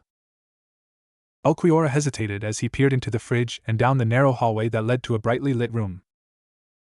Ulquiorra felt a distant memory poking at the back of his mind as he looked into the fridge. A memory of a movie in the human world he had glanced while on a mission for Aizen-sama. The movie had been called Race to Witch Mountain. The line that struck him, don't go in the pimped-out fridge, Jack. Ulquiorra snorted quietly and stepped into the fridge and walked down the small, narrow hallway. This hesitation was unlike him. Took your time? You get lost? Ulquiorra looked around the room as Tenchi spoke. The room was lightly decorated, but everything in it appeared to be in good order, and what would be expected in the headquarters to those who claimed to be a resistance. There was a scale model of Konohagakure in the middle of the room and a conference table to the left of the room, which was where I am, Hinata and Tenchi were seated. It's not much, but it is enough for us to get things done unnoticed. I am said as she stood up and walked over to Ulquiorra. We haven't been introduced. My name is Ichiraku I am. Ulquiorra finished, surprising all three. I am Ulquiorra Schiffer. It is good to see you again. You know me? Forgive me, but I can't seem to remember where we have met before. Ulquiorra shook his head. You would not recall. I have not been in Konoha in what seems to be 3 years. So you were here when Naruto-kun was executed? Hinata looked at Ulquiorra. In one form or another, Ulquiorra answered. But this is a conversation for another time. I said I am here to get Tsunade. Instead you bring me here. Why? You aren't the only one who wants to free Tsunade-sama. Schiffer-san. Hinata answered. Ichiraku's ramen stand serves as a haven for those who follow Tsunade-sama and not the orders of the council. Unfortunately, we only have a few members. The Nara clan, as well as the Inuzuka pack and a single member of the Abirame family, my teammate Shino-san. That sounds like quite a resistance. 2 clans as well as clan heirs of the Hyuga and Abirame clan? Who have you done nothing so far? Ulquiorra asked. We don't have enough power or pull to do anything but fill graves. Even with the support of both the Nara and Inuzuka clans, there are still several other shinobi clans as well as Konoha's entire shinobi force to deal with. Yeah, simply put, We are in a bit over our heads, Tenchi said in annoyance. So kid, what's your plan? How large a force do you have to get Tsunade-sama out? Ulquiorra shrugged off his 2 bags and pulled out his Zanpakuto and placed it on the table. Myself and my weapon. And this is my plan: gather everyone who wishes to leave with Tsunade and assemble outside Konoha, the Valley of the End. Hinata and I will get Tsunade. Just you? How are you going to do what all the people we have on our side cannot? Ayame asked, looking at Ulquiorra like he had just grown a second head. It is a simple matter. Ulquiorra picked up his Zanpakuto and slid it through his belt. I walk through the front door and destroy anything that gets in my way. The 2 Ichirakas nodded slowly at this before Tenchi grabbed his hair in frustration. That's a terrible idea. Did Hinata tell you about the security that has been put in place to stop anyone breaking the Hokage out? Ulquiorra nodded. Well, walking in the front door isn't an option. First off, there isn't even a front door. Secondly, you are going to get cut into tiny pieces and burnt to ash before you get within 20 feet of the complex. Ulquiorra shook his head. There is no problem. I will not be in Konoha anytime soon. The Espada stood and made for the exit, muttering under his breath. Once is enough for me. Hinata picked up on the muttered comment, and she looked at Ulquiorra with a confused expression, half believing she may have misheard. When Ulquiorra exited the fridge, the Hyuga stood up and followed. Do as he says, get everyone out of Konoha and make for the valley. Tell them to pack light for mobility, but to make sure they bring everything clan-related. Let's not leave Konoha anything that they can benefit from our departure. And you? I'm going to follow Ulquiorra, see what he's up to, and if he is going to break Tsunade-sama out, help him. The 2 ramen chefs nodded, and when Hinata left, they went to work. Where are you going, Schiffer-san? Ulquiorra turned around and saw Hinata following him. After leaving the ramen stand through the back door, the Espada had left the area and made for the slums of Konoha, having a small urge to see what became of his apartment. You need not address me like that, Hyuga Hinata. Ulquiorra is fine. The pale man spoke. All right then, Ulquiorra. Where are you going? Ulquiorra pointed ahead of him to a run-down apartment block littered with graffiti and propaganda posters. Apartment 413. Was that your apartment when you lived here? I didn't think anyone lived in that building. It's been condemned for years. Ulquiorra shrugged as he came to the building and pushed open the door. As evidence of the run-down state of the building, the door came off its rusted hinges and fell to the floor with a bang as Ulquiorra tried to open it. The errand car looked at the door for a brief second before stepping on it and walking over the door and into the building. How long has this building been condemned, did you say? He asked as he wiped a hand over his shoulder, dislodging a small spider that had fallen on him. 16 years at least, Hinata answered. When the Kyuubi attacked, the civilian council had the building declared unfit for human inhabitation, claiming that the foundations were unsafe. Ulquiorra frowned as he started up the first flight of stairs.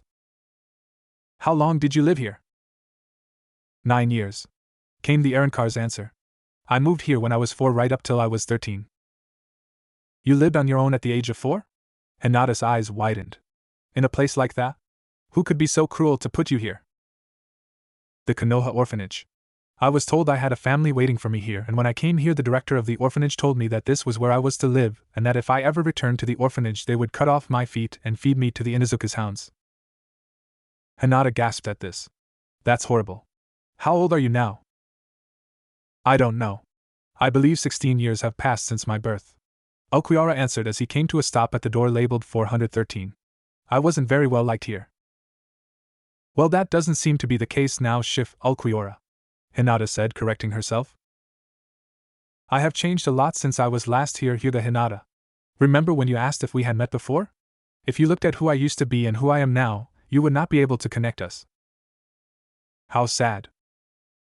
Ulquiorra blinked and turned to look at Hinata, his hand frozen on the doorknob to his old apartment. Pardon?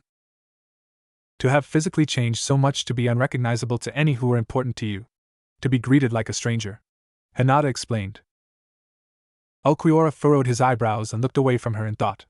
Was that the sensation in his chest that he had felt when he had greeted Hinata and Tenchi? The hollow ache right where his hole was. Hinata, tell me, what is heart to you? Hinata blinked in confusion, looking to the strange-looking 16-year-old man, wondering where this question came from. Statements like my heart is at peace, a heavy heart. What does this heart to you? Ulquiorra asked, thinking back to what Orihime Inoue said of her heart. My heart is in my feelings.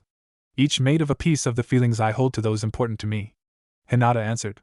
The heart you talk about, I see it as the part that cares for and is cared for by others. Why?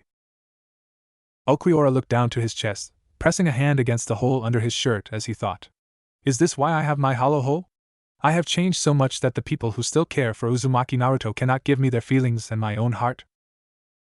Okiura pushed the door open and walked in, and immediately felt the wave of nostalgia and familiarity of the apartment of Uzumaki Naruto. His apartment. Strangely enough, everything was still there and in the same order he had left it before the mission to retrieve Uchiha Sasuke. Albeit there was a significant layer of dust covering everything, but everything was in its proper place and not vandalized in any way. Surprising, since this would have been the first place demon haters would have gone to destroy after his death. Could it have been possible that they hadn't known where he had lived? You lived here? Okiura nodded as Hinata entered behind him. The former Espada wandered around the room, taking everything in as Hinata looked around as well. For the fourth Espada, an aspect of emptiness, it was important for him to visit the place of his former life. To know that it had actually existed. Okiura may have not believed in anything he couldn't touch and see, but he wanted to believe that he had once been Uzumaki Naruto. Truth be told, after he had become an Arrancar, he had lost faith in this truth, beginning to believe that he had instead consumed the soul of the poor blonde and assimilated his memories. By coming here, it was a way for him to know for certain. Had he once been Uzumaki Naruto? And he had his answer. As he looked around the room, he felt a keen sense of familiarity with the room, and instinctively knew that these things were his. It wasn't detached emotion he was feeling. It didn't feel in any way like his room had belonged to someone who he had eaten. This was his room. He had been Uzumaki Naruto, loyal genin of Konoha and executed martyr. On the other side of the room, Hinata was looking around the living room while Okiura loitered around the kitchen. She could tell from the dust that no one had been here in at least 2 years, giving credit to Okiura's story. And judging from the state of the furniture and that there were only the bare necessities, it seemed that when Okiura had lived here he hadn't entertained guests very often, no guests at all if she guessed correctly. Hinata's attention was soon taken when she saw 3 photo frames resting on a small bookcase. She stepped up to the 3 and picked one up of the frames and wiped away the layer of dust. Her eyes widened at what she saw. It was a photo of a team of genin and a single jounin. Hatake Kakashi, Harino Sakura, Uchiha Sasuke, and Uzumaki Naruto. It was a photo of Team 7 taken shortly after graduation from the academy. She put the photo down after lingering on Naruto's face, who was glaring at Sasuke, and picked up the second one, wondering why Okiura had a picture of Team 7. Was he related to one of them? She wiped the dust from the second picture, and it was a picture of Iruka-sensei and Naruto sitting at the ramen stand. Hinata by now was confused and turned to look at Okiura as the black-haired 16-year-old walked out of sight into the bedroom, still apparently deep in thought. It wasn't possible, was it? She went to look at the last picture when Okiura walked back out and started for the front door. We are leaving. Hinata quickly nodded and gave one last look at the apartment before following after Okiura, looking at the man questioningly. That had been Naruto-kun's home. It had to be. But if that was so, then why was Okiura saying it was his? When the two exited the building, Okiura turned to her and pulled his Zanpakuto out from his belt, still in the sheath, and held it out to her. Take this. Okiura saw her uncertain look as he held out his weapon to her and pressed it into her hands. Take my weapon and guide me to the building where Tsunade is with your Byakugan activated. We can get close under the pretenses that you are taking me in for questioning after you found me trespassing. Hinata nodded. How real do you want it to look? As good as you can make it. Hinata nodded and reached behind her into her supply pouch, and pulled out a band of leather. All Konoha ninja are required to carry these nowadays. In case we find enemy spies or anyone, it is a restraint that is applied in the place of handcuffs and seals chakra. Okiura nodded and held his hands out. Hinata wrapped the leather band around his wrists, locking them together, and with a quick application of chakra, the material sealed and bound his hands tightly. Anything else? Hinata asked as she turned Okiura around and started to guide him through the streets. Okiura nodded. The choker around my neck. It is a seal that binds my real power. If we are found and made, or when I say, remove it. The Hyuga girl nodded, and continued walking. 10 minutes later the two were walking down a quiet street deep in the heart of the government district. The quarter was where the Hokage Tower was, as well as ANBU headquarters, Ibiki's department, the Hunter Division, and the Shinobi Archives. Everything related to the shinobi and military world was in this district. It was also where Tsunade was being kept. Chunin Hinata, what are you doing here? Isn't your team on leave? Hinata and Ulquiorra looked up to the roof of the building to their left and saw the masked figure of an ANBU officer. The mask was designed to look like an owl with a kanji on the right cheek for root. ANBU-san, I captured his man in the Hyuga compound attempting to steal trade secrets. I'm taking him to holding, Hinata said, giving Ulquiorra a forceful push which brought him down to his knees for emphasis. I will take him from here, Chunin Hinata. Good work. The ANBU jumped down from the roof and moved to take Ulquiorra when Hinata pulled the espada back, tipping him to the ground. This man attempted to steal Hyuga clan secrets. By the honor of my name and clan, it will be me who takes him in. Hinata's face grew angry as she clamped a hand down on Ulquiorra's shoulder tightly, altogether making a convincing appearance. I will of course submit a report to the council explaining my actions, but I am under orders from the Hyuga clan head, Hyuga Highschool, to see this through personally. The ANBU didn't react in any outward way at this, apparently considering what was said. Ulquiorra could sense Hinata's slowly growing concern. Finally, the ANBU's head nodded in agreement, and he stepped aside, allowing Hinata and her prisoner to continue. I will inform the council to expect your report at the end of the day, Chunin Hinata. The Hyuga nodded and picked Ulquiorra up, who was still sprawled on the ground, and forced him forward. A minute after they lost sight of the ANBU, the two came into sight of a medium-sized, two-story bunker. Ulquiorra could already detect the signature of Tsunade within the building. Apparently her cell was located underground, as it seemed that the building itself was empty, but there were multiple living beings underground, directly below or around the immediate area of the bunker. This is where Konoha keeps all the S-rank criminals too powerful to risk execution, Hinata explained as they neared the building. At the moment only Tsunade-sama and her aide Shizendano are within. Because of the bunker's security, it will take some time before anyone comes to realize that we should not be here. Ulquiorra nodded and allowed Hinata to push him forward and up to the door of the bunker. Hinata reached past Ulquiorra and turned the door handle only to hear it click and resist. The door was locked. Hinata swore under her breath. The door is locked. The only people with a key would be members of the council and high-ranking jounin. Ulquiorra reached out with his bound hands and pressed them against the door. We have no time to spend hunting down keys. We need to move. Hinata's eyes widened when she watched at the pale-skinned man push against the door, and the door, locked and resistant enough to survive a blow from even Madogai at full power, ripped off its hinges and fell inwards. How? Ulquiorra ignored her and stepped into the darkness of the bunker, looking around. Now is not the time to hesitate. The noise will attract attention. Come. Hinata nodded and followed after the green-eyed being into the room. As she passed over the door, she looked down to it, and her eyes widened in curiosity and wonder when she saw scorch marks on the door where Ulquiorra had struck it. If she didn't know better, she could have sworn that the strange man had struck the door with his chakra. But that was impossible. First of all, Ulquiorra's chakra levels were that of a civilian. Secondly, he was wearing a seal that suppressed chakra as well as that seal choker, which did something. The two managed to avoid any confrontation for the first half of the ordeal. They reached the stairs that led down into the catacombs of the prison, and Hinata noted, as she had suspected, that the entire building was designed to prevent the use of chakra, as she wasn't able to activate her bloodline. She is this way. Hinata looked over to Ulquiorra and raised an eyebrow in curiosity when she noted that it seemed as if he knew exactly where he was going despite the barriers and seals. Pardon, but I was under the impression that this prison where Tsunade was being kept was state-of-the-art and designed to be impossible for anyone to escape.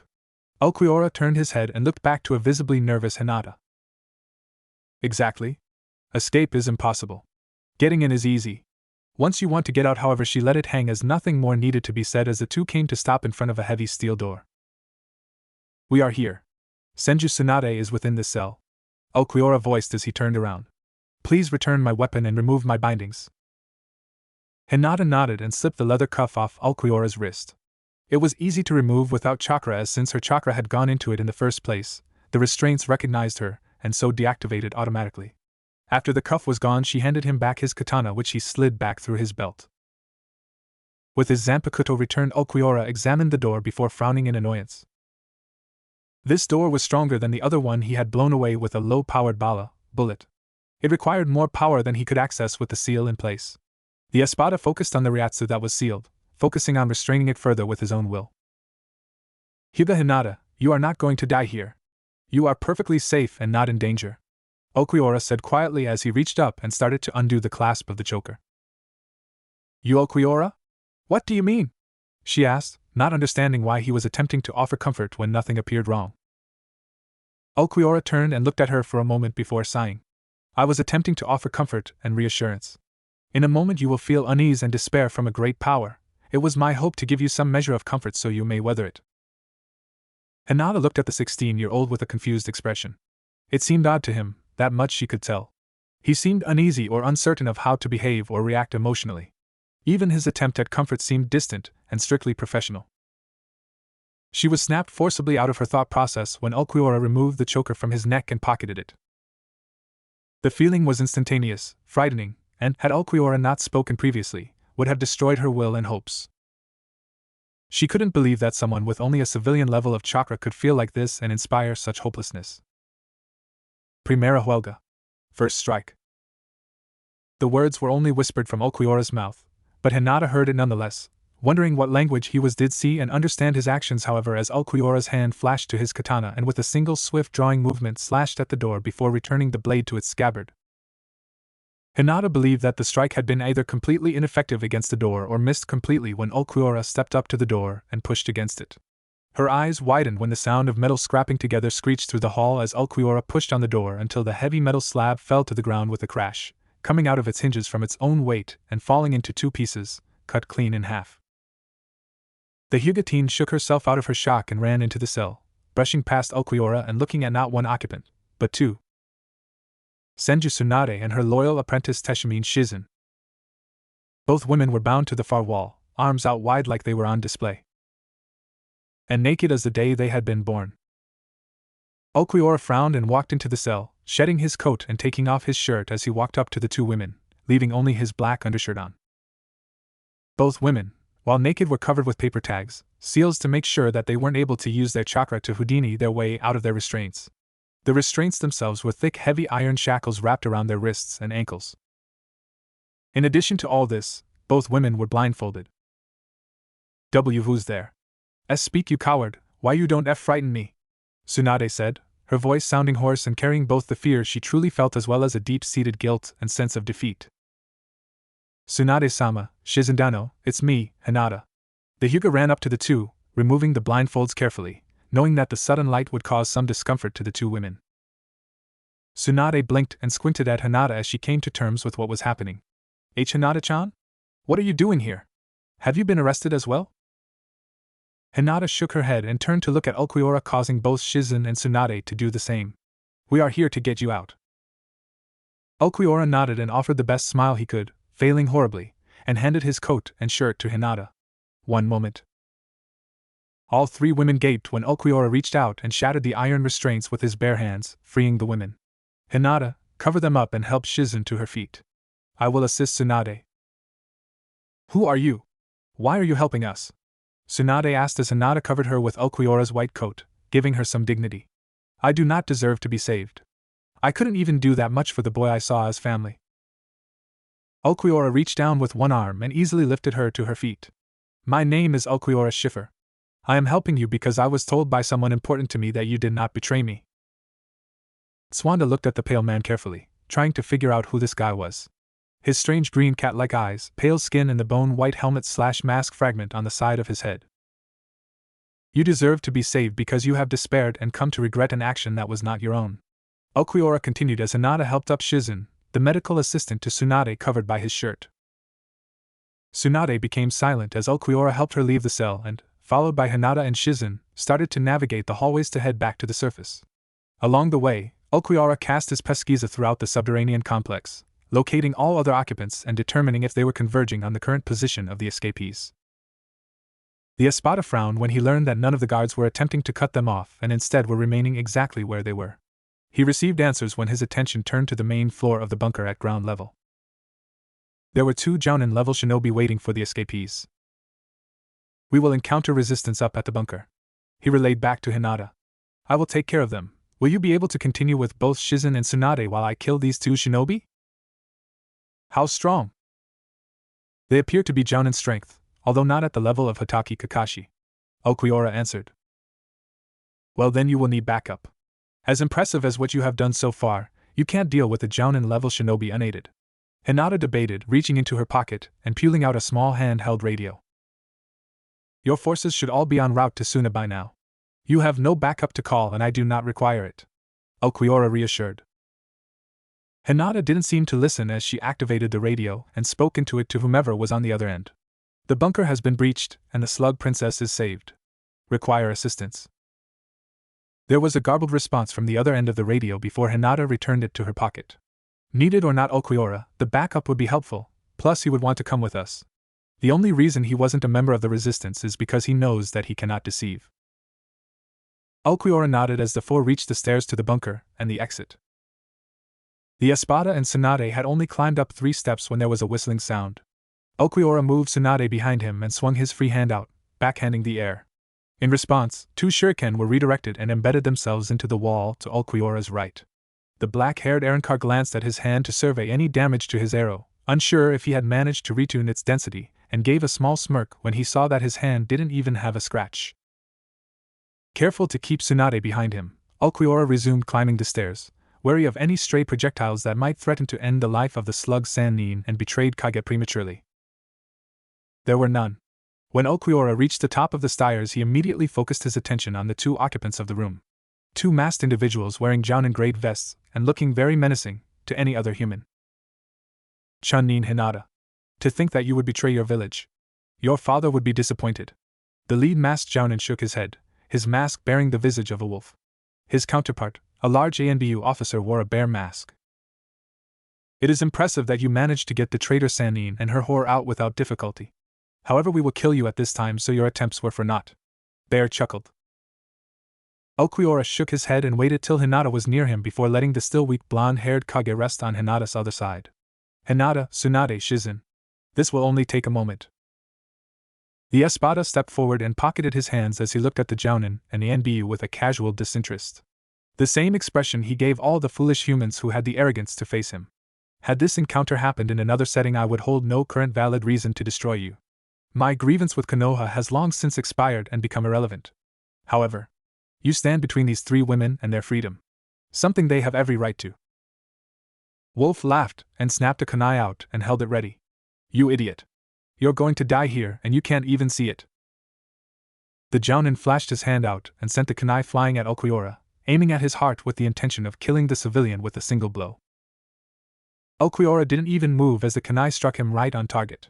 The weapon thudded against his chest, piercing through his black shirt before falling to the ground, not a single spot of blood marking its edge, showing that the Jounin's best throw hadn't even managed to pierce through the pale man's skin. My arrow cannot be pierced by the likes of you trash, Ulquiorra said. Falliser. Die. Wolf's eyes widened and he turned around quickly to see Ulquiorra suddenly standing in between him and Bear, his katana in one hand and the other still in his pocket. Team. Wolf turned around fully to face the Espada when his eyes widened in sheer horror and pain. His top half had turned but his bottom half did not. Wolf's wide, disbelieving eyes looked at the katana the pale intruder was holding and saw its edge marred with blood before looking down to himself, and seeing that he had been cut completely in 2 at the waist. But how? Those were the last words of Jounin Wolf as his top half slid off and thudded into the ground, shortly followed by his hips and legs as the legs of his disconnected body buckled, finally catching on that they were dead. 1. Katon, Gokakyo no Jutsu. Fire style, Grand Fireball Technique. Ulquiorra turned around to see that Bear had retreated a reasonable distance and had just released a large fireball from his mouth, the ball half the size of a human being. Ulquiorra! The Espada ignored Hinata's fearful cry as the ball of heated fire engulfed him and covered his body, leaving only his legs visible. Hinata screamed out as she watched Ulquiorra's body become covered in flames, the fireball hitting him squarely in the chest. Despite the fact that she only just met the strange 16-year-old man, she felt a tear leak from her eye as she watched his death unfold before her eyes. Next to her, Tsunade and Shizen looked down sadly, both in deep regret and shame that their current weakness had prevented them from intervening and saving their rescuer's life. Bear grinned behind his mask as he brought his hands down from his face, satisfied he had used enough fire to punish the pale upstart for killing Wolf in such a manner. When the fireball, he grinned when he saw the charred body of the pale upstart. Or at least he would have had that been the sight to greet him. Instead, he simply saw Okuiora standing exactly as before, his hands in the pockets of his pants that had survived untouched, his black shirt smoking as it continued to burn on his body, revealing untouched skin underneath. From appearances, the powerful jutsu hadn't even heated the teen in the slightest. Okuiora looked down to his attire and frowned when he saw that his shirt was charred, exposing his chest. And as an unfortunate result, his hole was at risk of being visible. He would not be able to avoid keeping it hidden. Okuiora focused his attention back to the ANBU officer, and he flared his ryatsu, bringing down a crushing amount of raw killer intent, locking the poor human in place. As he stepped toward the trash that had dared attack him, Okuiora reached up and grabbed the remains of his shirt, pulling it down and ripping it off and throwing it away. While this was happening, Hinata was staring at Okuiora with an expression of shock and awe that was mirrored in the faces of Tsunade and Shizen. They found it beyond belief that this strange pale-skinned swordsman had just stood in the middle of a C-rank fire jutsu, and the only damage he had sustained was to his attire. Hinata's eyes widened as Okuiora started to vibrate with power, his aura glowing a vibrant green. While the sight in of itself was impressive and eye-wideningly worthy, that was not what had Hinata so shocked. It was the feel of the aura. She couldn't understand why it felt different than before at Tsunade's cell. Perhaps it had been a result of her own chakra being sealed. But it didn't feel like this giant frightening force. In fact, it felt familiar. Hinata's attention was soon taken when she saw 3 photo frames resting on a small bookcase. She stepped up to the 3 and picked one up of the frames and wiped away the layer of dust. Her eyes widened at what she saw. It was a photo of a team of genin and a single jounin. Hatake Kakashi, Harino Sakura, Uchiha Sasuke, and Uzumaki Naruto. It was a photo of Team 7 taken shortly after graduation from the academy. She put the photo down after lingering on Naruto's face, who was glaring at Sasuke, and picked up the second one, wondering why Okuiora had a picture of Team 7. Was he related to one of them? She wiped the dust from the second picture, and it was a picture of Iruka-sensei and Naruto sitting at the ramen stand. Hinata took a step back, earning confused looks from both Tsunade and Shizen at the Hyuga woman's actions. It can't be. And then they all saw it. When Okuiora ripped his destroyed shirt off and cast it aside, 3 sets of eyes widened as Tsunade, Shizen and Hinata looked at his back. And the fist-sized hole that ran through his upper body in between his shoulder blades. Right where Uchiha Sasuke had struck a killing blow to Uzumaki Naruto. And Naruto-kun? Okuiora heard the half-whispered, half-cried utterance of his name and let out an almost sad sigh as he turned his head to look at a tearful Hinata. Almost. At that moment Okuiora's pesquisa went nuts as he felt a new arrival tearing towards him and bare.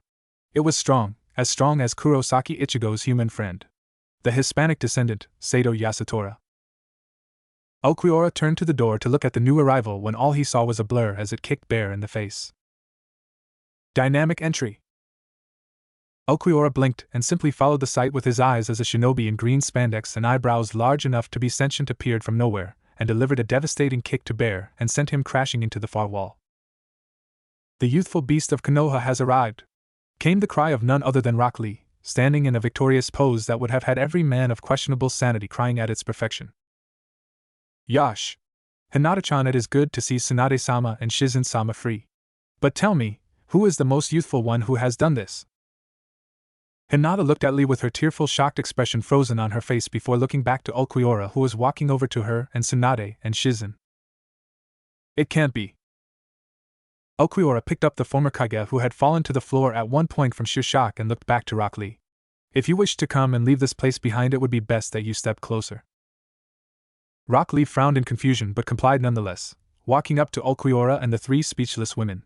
As Rock Lee approached, he took the time to actually look at the shirtless, pale-skinned stranger.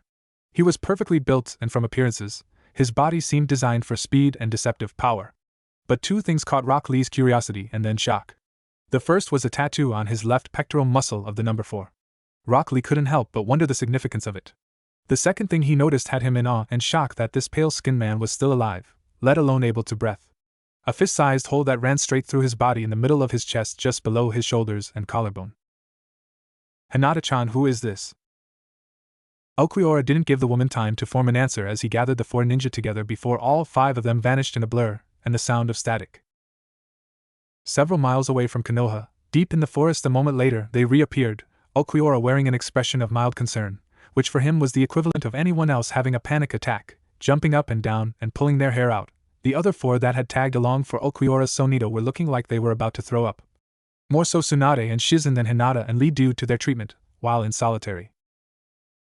What was Tsunade started before dry heaving. What was that? Sonito. Ulquiorra answered, ignoring Hinata's still tearful look at the hole in his chest. In your language it would be echo step. It is a method of movement I can perform. Like a shinobi's Shenshin no Jutsu but far more powerful. Ulquiorra turned to Lee. Make your way to Suna, the Kazekage will offer refuge. Stay hidden. Where are you going, Shiro-san? Lee asked, calling Ulquiorra white as he didn't know the man's name.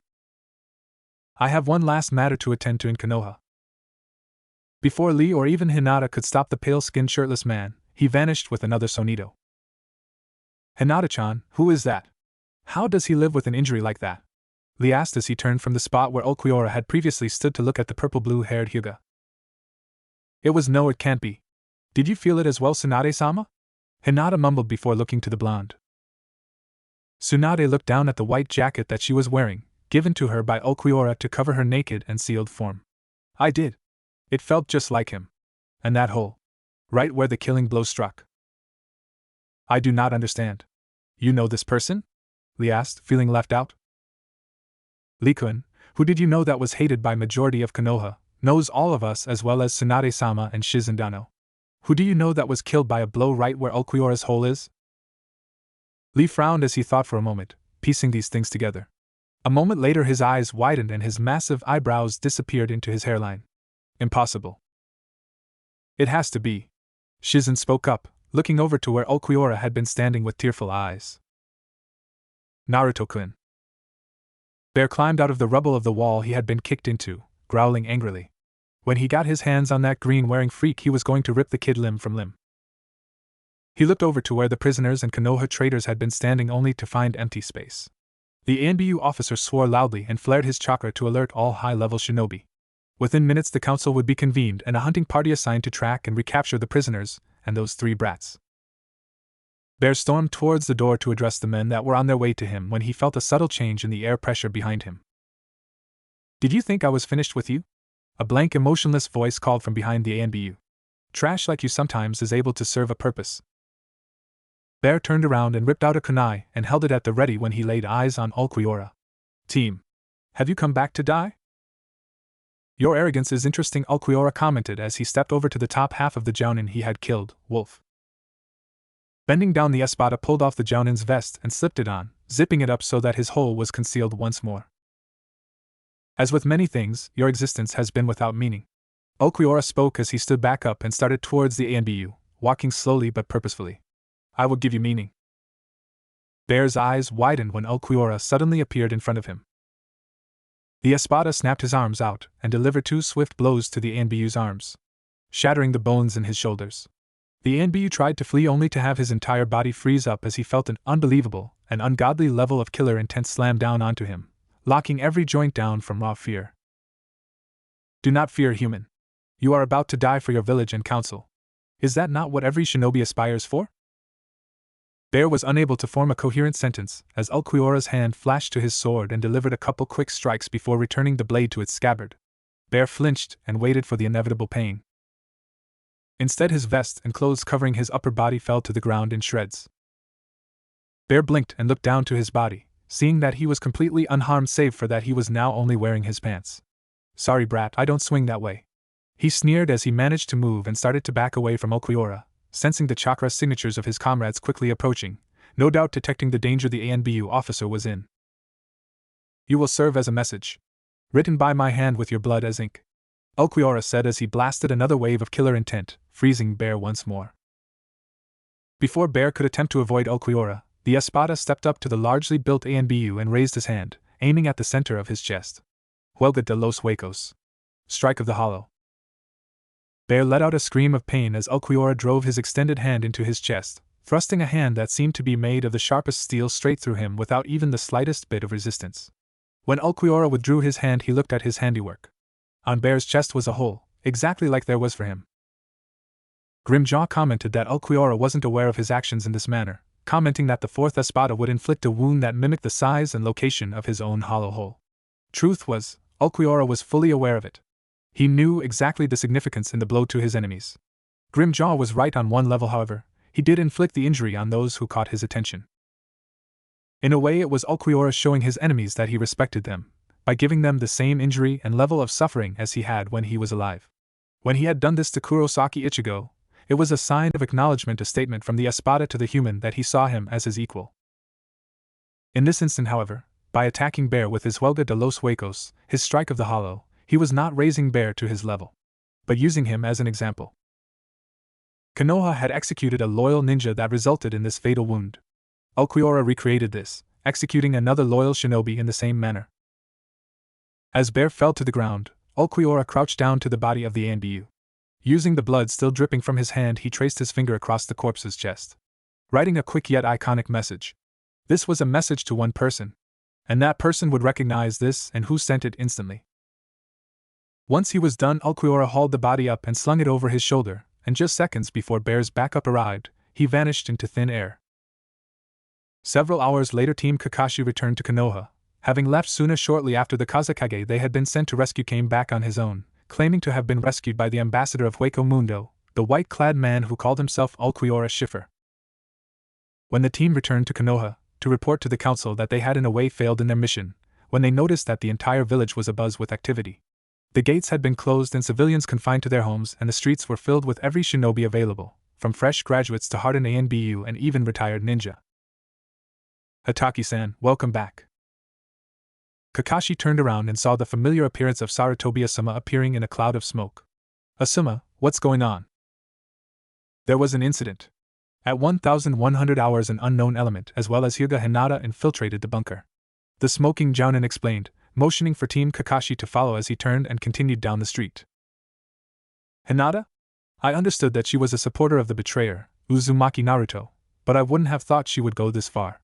Kakashi thought aloud. You said there was an unknown element? Asuma nodded. Yes. Reports claim that Hinata was last seen in the company of an individual most likely of similar age to Hyuga Hinata. The individual is reported to be thin, medium height, pale shin, black hair, green eyes and let me guess. He had a bone-white mask fragment on his head and was wearing all white. Kakashi asked. Asuma blinked in surprise. The mask fragment, yes, however he was a dark pair of pants and shirt with a white jacket. Do you know this individual? His name is Ulquiorra Schiffer. My team came across him in Suna. He claimed he was an ambassador for a place called Hueco Mundo. He is also the one who rescued the Kazekage before my team was able to. So what happened, Asuma-sensei? What did Hinata and this Ulquiorra do that has everyone running around like this? Sakura asked. They infiltrated the bunker and broke out the traitor Kage and her apprentice. At this, every set of eyes in Team 7, minus the pale teen, Sai, widened. They broke out Tsunade and Shizen? I thought those two were in a hole so deep and guarded that not even Kami could break them out. Kakashi gasped. Well, it seems that those two did. And it gets worse. Asuma tossed away his cigarette and lit up a new one. How can it get worse than the one of the traitor Sannin and her apprentice at large? Bad enough that we haven't been able to find Orochimaru and that Jiraiya defected. But with all three Sannin at large, how could this possibly get worse? Kakashi asked. The Nara clan, Inuzuka clan, Aburame, Shino and Rock Lee are missing and cannot be located within Konoha and the surrounding region. Asuma answered. At this point the council has decreed that they have committed treason and betrayed Konoha. What? 2 entire clans have just up and left? Sakura gasped. What about Kiba and Shikamaru? Every member of those clans are gone, including Shikamaru and Kiba. Asuma answered. Reports have been coming in that the 2 clans departed shortly before the bunker was breached, giving credit to the council's decree. What about the clan Jutsu for the Nara and Inuzuka? Sasuke asked, his expression and tone in his voice showing his greed. He wanted those clan secrets. Has the council decided who gets the Jutsu of the 2 clans? They did decide, yes. Asuma nodded. However, when a team of Danzasama's root shinobi were sent to gather the secrets of the Nara and Inuzuka clans, it was found that everything was already gone. It seems that the Nara and Inuzuka clan heads have been planning this for a while now, as they left nothing of value behind. Kakashi was about to ask if there was any progress when he felt Sasuke suddenly let out a large amount of killer intent. The Jounin turned and looked to his student to see that the young Uchiha was glaring at something in the distance to his left, down a surprisingly empty street. The one-eyed Jounin followed Sasuke's gaze and he immediately pulled out a kunai, signaling Sakura, Sai and Asuma to follow his lead and look where the two Sharing and wielders were looking. And they saw Ulquiorra standing in the middle of the street. The four Konoha shinobi sped towards the pale-skinned man, closing the gap before they came to a stop several feet away from him. Ulquiorra Schiffer. Surrender now and your death will be swift, Kakashi ordered, holding his kunai out, pointing at the pale teen. Ulquiorra frowned and shook his head and ran a hand down the bloody Jounin vest he was wearing before stuffing his hands into his pockets. I am under no obligation to follow your orders, Hatake Kakashi. However, you can answer a question for me. Kakashi didn't say anything as Ulquiorra turned around and picked up something that was lying on the ground behind him. When the black-haired man stood back up, Kakashi and Asuma's eyes widened and Sakura swooned before vomiting. Sasuke's eyes widened only slightly. Sai didn't react. Tell me, where can I put this? I have no need for such cumbersome baggage. Ulquiorra was holding up the two halves of the Jounin known as Wolf. Kakashi heard Sakura slump to the ground and almost pass out as some internal organs fell from Wolf's torso. Ulquiorra, what have you done?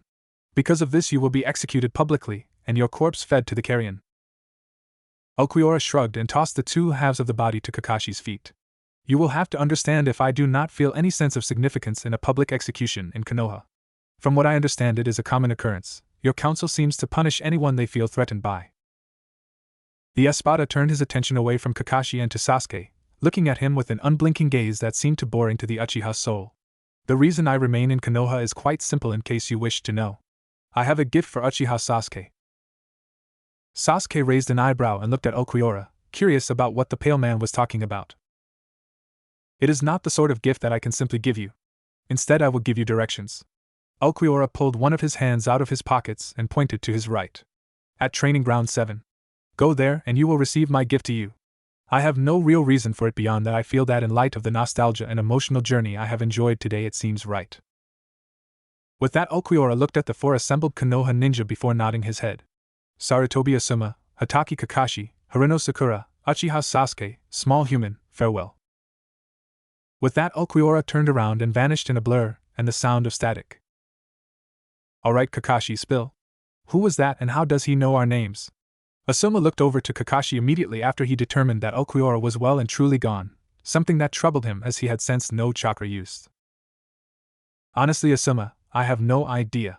Kakashi answered as he looked over to Sasuke who was beginning to make his way to Training Field 7. But first let's see what Ulquiorra Schiffer left Sasuke.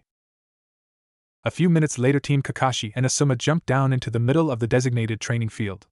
All four ninja immediately noticed the added feature to the area, spotting the distinct change that Ulquiorra had added. What is this? Sasuke asked, his eyes wide as he looked at what had been placed in the middle of the field. It was a Konoha ANBU officer, the ANBU's mask depicting a snarling bear. The body of the shinobi was bare to the waist, wearing only a pair of pants and shinobi sandals. But what caught not only the attention of Sasuke, but also Sakura, Kakashi and Asuma's attention was a distinct hole in the middle of the corpse's chest. A fist-sized hole that went straight through Bear's body. And underneath the hole, written in blood, was one line. I expected more. Sasuke actually turned pale at this, recognizing the phrase. How could he not when those 3 words had cursed his every dream and idle thoughts since that day 3 years ago? I expected more? Kakashi frowned in confusion as he read what had been written on Bear's chest. What is that supposed to mean? Sasuke, does this mean anything to you? It is impossible. How could he know these things? The Uchiha ranted, stepping away from the body as if it repelled him. Yes, Kakashi. That phrase does mean something to me. It's about Uzumaki. The traitor? How? Sakura asked. I never put this in my report, but when I executed him, Naruto said one thing. Sasuke explained. Just after I impaled him with my Chidori, in the exact spot as that Anbyu's wound there, he spoke 3 words. Naruto flashed a grin at the Uchiha, one that held all the hatred and animosity he had felt about the whole ordeal, and shook his head. I expected more. Shiferdano, we have been expecting you, the Kazekage is waiting for you in his office. Ulquiorra nodded as he stepped past the 2 Chunin guards at Sunagakure and down the crevasse that led to the village proper. After leaving Konoha, satisfied that his message had been received, Ulquiorra had immediately made for Suna.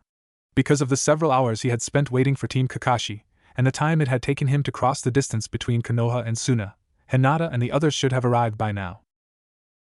It sure seemed that at least someone had arrived, be it Hinata's party, or the resistance, or even both, since the Suna guards had been expecting his arrival. When Ulquiorra stepped out of the crevasse and into Suna proper, he turned his head to the side in time to see the jounin he had spoken to last time he had come here, Baki, arrive in a small whirlwind of sand. Shiferdano, welcome back to Suna. The jounin Baki welcomed. We have been expecting you for some time now. Refugees from Konoha have been coming on for the past few hours. From the looks of things, 2 whole clans have fled Konoha. They have arrived then, good. Tell me, there was another party on its way here separate to the clans. Yes, Tsunade-sama and her party? They arrived moments before you. Kazekage-sama clothed Swanda-sama and Shizen-san and sent them to get something to eat and drink and have the seals on their bodies removed. Baki answered. You have our shinobi in quite a stir, Shiferdano. Word has already spread from Konoha that the unknown element Ulquiorra Schiffer broke into the most secure facility in the most powerful hidden village and spirited away 2 of their high-level prisoners. Ulquiorra nodded slowly as he listened, walking beside the Suna jounin as they made for the Kage building. Is the presence of so many of Konoha's traders a threat to Suna's safety?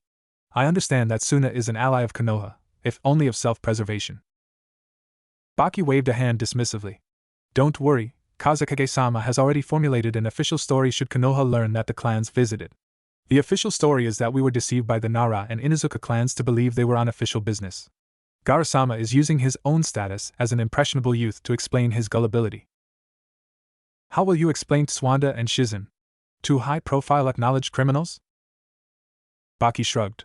Suna has a black market and underworld just like any other village.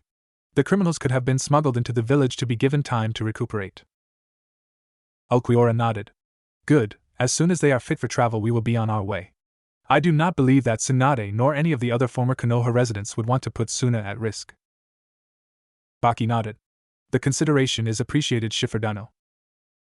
The 2 finally arrived to the Kazekage main building and quickly made their way to Gaara's office.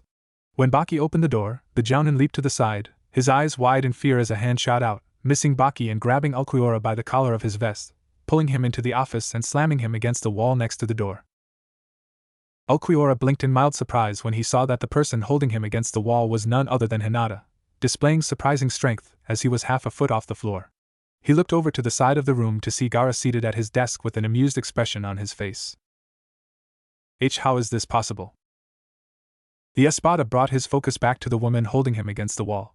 He could hear the tears and emotion in the Hyuga's voice. You can't be him.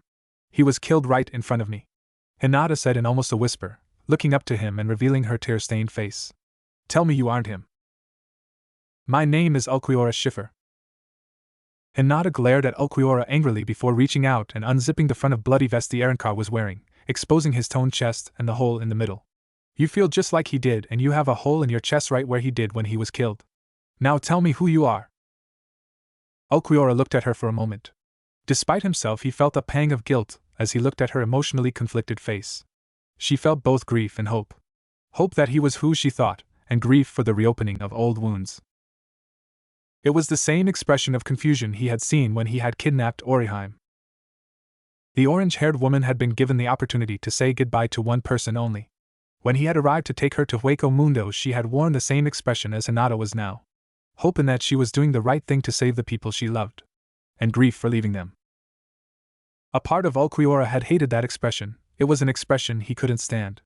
And to see it in Hinata's face. It was beyond his tolerance. What do you wish for me to say, Hinata? Ulquiorra asked, ignoring the stares from Gaara and Baki who were staring with wide eyes at the hole that ran right through his chest. I want the truth. You lived in Naruto-kun's apartment. You claim to have been hated as much as he was. You even claim that your appearance has changed in the 3 years since you were last in Konoha. Hinata shouted desperately. Now tell me who you are. Ulquiorra narrowed his eyes and let out a sigh before looking away. My name is Ulquiorra Schiffer. But when I was alive, I was known as Uzumaki Naruto. The Espada grunted when he was suddenly let go and fell to the floor, his feet failing to catch him as Hinata stumbled back, her hands covering her mouth as she looked at him with wide eyes and in shock. Naruto-kun? Ulquiorra sighed and stood back up, shrugging off the vest and leaning against the wall leaving his chest bare. I haven't gone by that name in what seems like 100 years. Pardon Ulquiorra, but 100 years? It's only been 3 since Naruto, since you died. Gaara spoke up finally, now curious. I do not understand it completely, but I believe that time passes differently in Hueco Mundo than it does in the land of the living. Hueco Mundo. That is an actual place? Baki asked as he stepped into the room, satisfied he wasn't in danger. When you first came here you claimed to be an ambassador from there. After you retrieved Gaara-sama I assumed it was a ruse to hide your true identity from Konoha. It is a real place. Ulquiorra nodded. When Uchiha Sasuke executed Uzumaki Naruto, executed me, I did truly die and pass on. The afterlife is split into 3 separate realms. The Soul Society, also known as Heaven, Hell and Hueco Mundo. Hueco Mundo, which translates to Hollow World, is a realm where all the lost and wronged spirits go. When someone dies they usually pass between heaven or hell depending on their actions in life. Ulquiorra continued.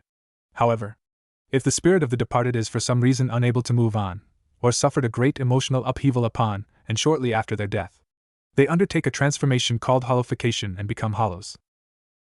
What is a hollow? Gaara asked. A hollow is a spirit that has lost a part of itself. Its heart. Ulquiorra answered. The hole in my chest is also found in all other hollows. It is a physical representation of the emptiness within. So you are Naruto-kun's soul? Hinata finally spoke up looking at Ulquiorra tearfully. His hollow? Ulquiorra nodded. After I became a hollow I abandoned my previous name and took on the identity of Ulquiorra Schiffer. You must understand, Hinata. I was abandoned and executed for the Uchiha's greed. I wished to start anew. But you came back to us. Why? Ulquiorra turned to look at Hinata and his expression softened, and he managed a soft smile. Did you not pray for this? I apologize that I am not the child you declared your love for. But despite physical appearance alterations, personality changes and a changed identity. In a way, I am still Uzumaki Naruto. Hinata stepped back up to the pale-skinned Espada and pressed her hands flat against his chest and ran her fingers along the edges of the hole that ran through his chest. Naruto-kun. Hinata-chan, don't cry. Ulquiorra reached a hand up and wiped away a tear from her eyes. A constant for me, both as Naruto and Ulquiorra. I cannot abide women crying. It aches. Hinata looked up to Ulquiorra and into his eyes. A pair of bright green cat-like eyes that were so different from the warm comforting blue that had belonged to the boy she had fallen in love with. There. She saw it. The eyes did not change, but she saw something inside. Deep within the recesses of Ulquiorra's very soul. They say the eyes are the window to the soul. And what Hinata saw within Ulquiorra's soul brought all the feelings of love and adoration she had felt when Naruto had been alive. Naruto was alive, he was now Ulquiorra, a product of abandonment and betrayal sentenced to a century of suffering as a heartless spirit. Naruto-kun. Ulquiorra's eyes widened and he froze as the purple-haired woman wrapped him in a tight hug. Hinata's soft body radiated a warmth that Ulquiorra couldn't begin to compare to any other feeling he had ever felt. It was not uncomfortable, but it was certainly new for the Espada. As Uzumaki Naruto, he had been forced to question every gesture and touch, forced to determine if friendly behavior was a disguise for an attack. As a hollow, it was only more reinforced. In Hueco Mundo, hollows lived in solitude and were distrustful by nature lest they drop their guard and be consumed.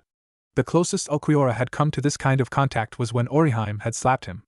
And now he had the one Oriheim had reminded him of hugging him as if she were afraid he would disappear. I knew it, Hinata mumbled, her face smothered into Ulquiorra's neck. I knew you would come back. Somehow I just knew it. Ulquiorra carefully extracted himself from Hinata's arms and held her out at arm's length. There will be time for this later, Hinata-chan.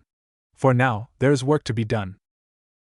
Gaara nodded and stood up from his desk and stepped out from behind it. Yes, you do. The main question you face is what to do now that you have all left Konoha. Once they learn of Ulquiorra's true identity, they will hound him relentlessly as well as the Akatsuki for the Kyuubi. Gaara paused for a moment before looking to the Espada. Speaking of which, what is the status on the demon? Due to your death and rebirth, is the Kyuubi still sealed within you? Ulquiorra shook his head. I no longer contain the Kyuubi. It would be logical to assume it has been reborn.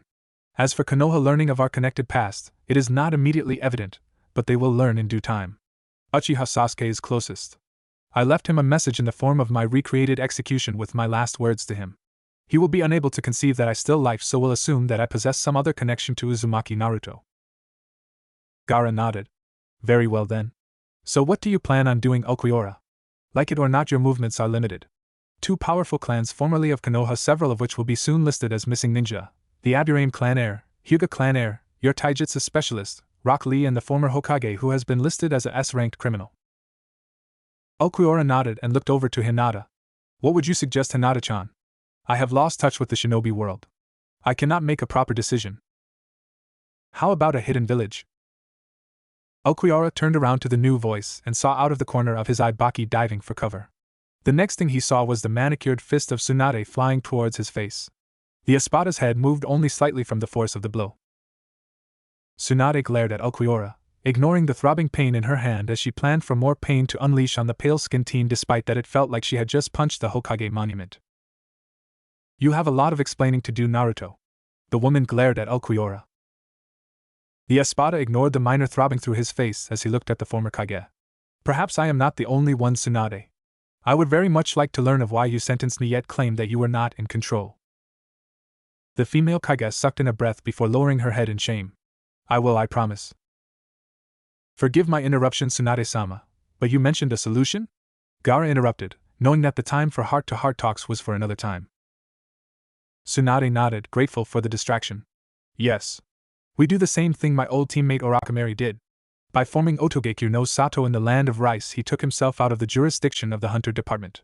Konoha cannot pursue us as missing ninja if we are tied to a hidden village. So we do what Orochimaru did. We found our own. Ulquiorra raised an eyebrow. I do not imagine such a thing is as simple as one would believe. I imagine that it took Orochimaru considerable time. Tsunade nodded. That's why we could do this somewhere where a hidden village previously existed. Gaara picked up a folder from his desk and handed it to Ulquiorra. Shortly after your death, before Tsunade-sama was overthrown, she approached me with plans to rediscover the ruins of one of the great hidden villages. Ulquiorra opened the folder and skimmed through it. These reports are more than 10 years old. How sure are you that this site is still accessible and in existence? I know for a fact that the ruins of this village are still around today. The architects who designed and built the village were renowned for their durability. They may be ruins now, but they will still remain for years without further decay. Sounds like you have some connection to this village, Tsunade-sama. Hinata spoke up. Tsunade nodded. Indirectly. The connection to this village is actually to Naruto, or Ulquiorra, whatever you call yourself today. She glanced at the errand car. His mother, Uzumaki Kushina, used to live there. The village was called Yuzugakure no Sato. Mother? My mother's name was Uzumaki Kushina. Ulquiorra spoke up, looking interested. Yeah, she was also the Kyuubi's previous container prior to the demon being sealed in Naruto. Tsunade revealed. Ulquiorra chose not to correct her on his name as he motioned for the former Kage to continue. I did not know this. Your mother was a refugee from Yuzugakure shortly after the village was destroyed by a natural disaster and the Uzumaki clan all but wiped out. Tsunade continued. It was my intention after you were executed to find the ruins of Yuzugakure and have it rebuilt in your memory. Ulquiorra nodded slowly as he read through the file that Gaara had given him. According to the file, his mother, Uzumaki Kushina, had been a part of the Uzumaki clan, one of the most powerful clans in the elemental nations, renowned for their longevity and healing capabilities. Also, according to the file, when the Shodai of Konoha, Senju Harashima, gave the 9 Biju to the other nations as a sign of friendship, he gave the Kyuubi to Yuzugakure, which was sealed within a member of the Uzumaki family, and then passed down periodically. He, Uzumaki Naruto, had been the third Uzumaki to become a vessel for the Kyuubi. If you had this plan before you were overthrown, wouldn't it stand to reason that Konoha knows that this will be a likely move? Tsunade shook her head. No, I don't think so. The only one I shared this with was Jiraiya and Shizen, and all documentation linking Yuzugakure to the Uzumakis was given to Garkun for safekeeping. I see. And where is Jiraiya? Ulquiorra asked, mildly curious of the fate of the old tutor to Uzumaki Naruto. After you were executed, Jiraiya defected from Konoha. He became a missing ninja, and last I heard he was working within the Akatsuki. Tsunade answered. Jiraiya Dano works for the Akatsuki? You mean he was part of the group that tried to kill me? Gaara asked, looking a mixture of angry and shocked. Yes and no. Jiraiya is counted as a member of the Akatsuki, but he doesn't take place in the hunting of the Jinchuruki. Last time I heard from him, the Akatsuki leader was assigning him to build on his spy network. We are distancing ourselves from the matter at hand. Ulquiorra spoke up, bringing attention back to him. When I left Konoha, the entire village was being searched. It is only a matter of time until they expand their search outside their own walls and in this direction. Tsunade nodded. All right. We need to go to the Land of Waves. It's neutral territory in the shinobi world and is within Yuzugakure's territory. But if you are suggesting that Yuzugakure is located in that region, it would fall within the recently expanded territory of Kirigakure, Gaara pointed out, pulling out a map of the elemental nations. Last year Kirigakure fell under new leadership of a Godane Mizukage. Since then Kiri has solidified its chaotic borders. Tsunade swore. This could cause a problem. Kiri may be one of the weaker of the 5 great nations, but they still possess more power than we can bring to bear to forcibly take Yuzugakure. Is it not possible to strike a deal with the Mizukage? Would not Kirigakure relish the return of Yuzugakure as an ally? Okuiara asked. It could be. But we would have to prove to them that we possess something that would risk opening their borders. Hinata voiced, starting to inch towards Okuiara. Okuiara nodded and pulled out a scroll from his pocket. Konoha is not very popular if my understanding is correct. Kirigakure can stand to gain far more by allowing the revival of this village than any other result. With Yuzugakure and Kiri in a stable alliance, Suna can afford to sever the already strained ties with Konoha. With this, Kiri stands to gain an alliance with not only Yuzu, but Suna potentially as well. Gaara nodded in thought. It would certainly prove to be tempting for the Mizukage. However, with the disappearance of the rest of the Uzumaki clan from Konoha, that being you, Konoha has been able to table negotiations of a treaty and alliance with the Wagakure. Even with the significant losses IWA suffered in the Third War, they still boast a large military force. Okuiara nodded and unsealed his Espada uniform and Sasori's Akatsuki cloak and ring. He picked up the Akatsuki cloak and ring and handed them to Tsunade. Wear these. If Konoha ever discovers you, it will assist to distance you from any established village and association. Tsunade took the cloak and looked at it before looking at the team. Who did this belong to? Akasuna knows Sasori. Tsunade's eyes widened and she looked at the cloak with an expression of awe, like all high-ranking shinobi knew of S-ranked criminals like Sasori. The man was a legend and pioneer of puppetry and poisons. For Naruto, Okuiara to have taken such a powerful ninja out on his own. It was incredible. You should put it on Tsunade, we have work to be done, Okuiara said, snapping her out of her thoughts. The Sannin looked up to the Espada and blinked in surprise when she saw him wearing the white outfit he had unsealed. With the new attire in place, it gave Okuiara quite an intimidating appearance. Currently the Espada was zipping up the front of his jacket to cover his hole. Gather the 2 clans that made the exodus with you and other defected ninja and make for the Land of Waves. The sooner you leave Suna behind, the easier it will be for Gaara to handle any political concerns when Konoha inevitably searches here. Okuiara ordered. Gaara, if at all possible, send word to the Land of Spring. The daimyo owes a favor to me as Uzumaki Naruto. She can be willing to arrange for supplies and reconstruction. What do I tell the others about you, Naruto? Swanda asked. Kiba and the others will want to know who you are. They should know that you are still alive. Okuiara shook his head. No, not until the truth concerning my death comes to light. I will not reveal myself any more than required. Tsunade nodded sadly. I will explain everything soon. I promise. What about you, Okuiara-kun? Hinata asked, now standing right next to the Espada to his own surprise. The way you speak, you won't be coming with us, will you? No, I will speak to the Mizukage. I can cross the distance far faster than any human, Okuiara answered. I will attempt to obtain the land rights to Yuzugakure. Alright then, but Naruto? Tsunade reached out and placed a comforting hand on his shoulder. Please try and resolve it peacefully. I understand. He nodded absent-mindedly, his focus elsewhere. Okuiara's attention was focused on a different issue. Towards the end of the conversation, Okuiara had been running an assessment on his powers. His seal was still removed, so he had access to all of his Ryatsu and power, so he was taking the opportunity to attempt to gauge his power level, and just how limited he really was. After a few seconds, Okuiara nodded to himself and turned to the 3 occupants of the room, Gaara, Tsunade and Hinata. Baki had long since left to attend to other duties. Please step back, I am going to attempt something I have not tried since my revival, he commanded. The 3 retreated over to Gaara's desk, leaving the majority of the Kazakage's office empty for the Espada. With the space open for him, Okuiara focused on his hollow powers and reached into the power within him. After a brief second, far longer than it would have normally taken but done so for safety reasons, Okuiara withdrew his right hand from his pocket and clicked his fingers into the air. 3 sets of eyes widened, a common occurrence around Okuiara it seemed, as reality itself distorted like a heatwave before splitting open like a vicious wound. The hole in reality widened till it was large enough for someone to walk through before stabilizing. Inside the tear was nothing more than a chaos of darkness and light. What the hell is that? Tsunade asked, feeling a sudden and overwhelming creeping chill running down her spine as she looked at it. Garganta, Ulquiorra stated as he flicked his eyes back to look at the former Kage, still half facing the void. It means throat.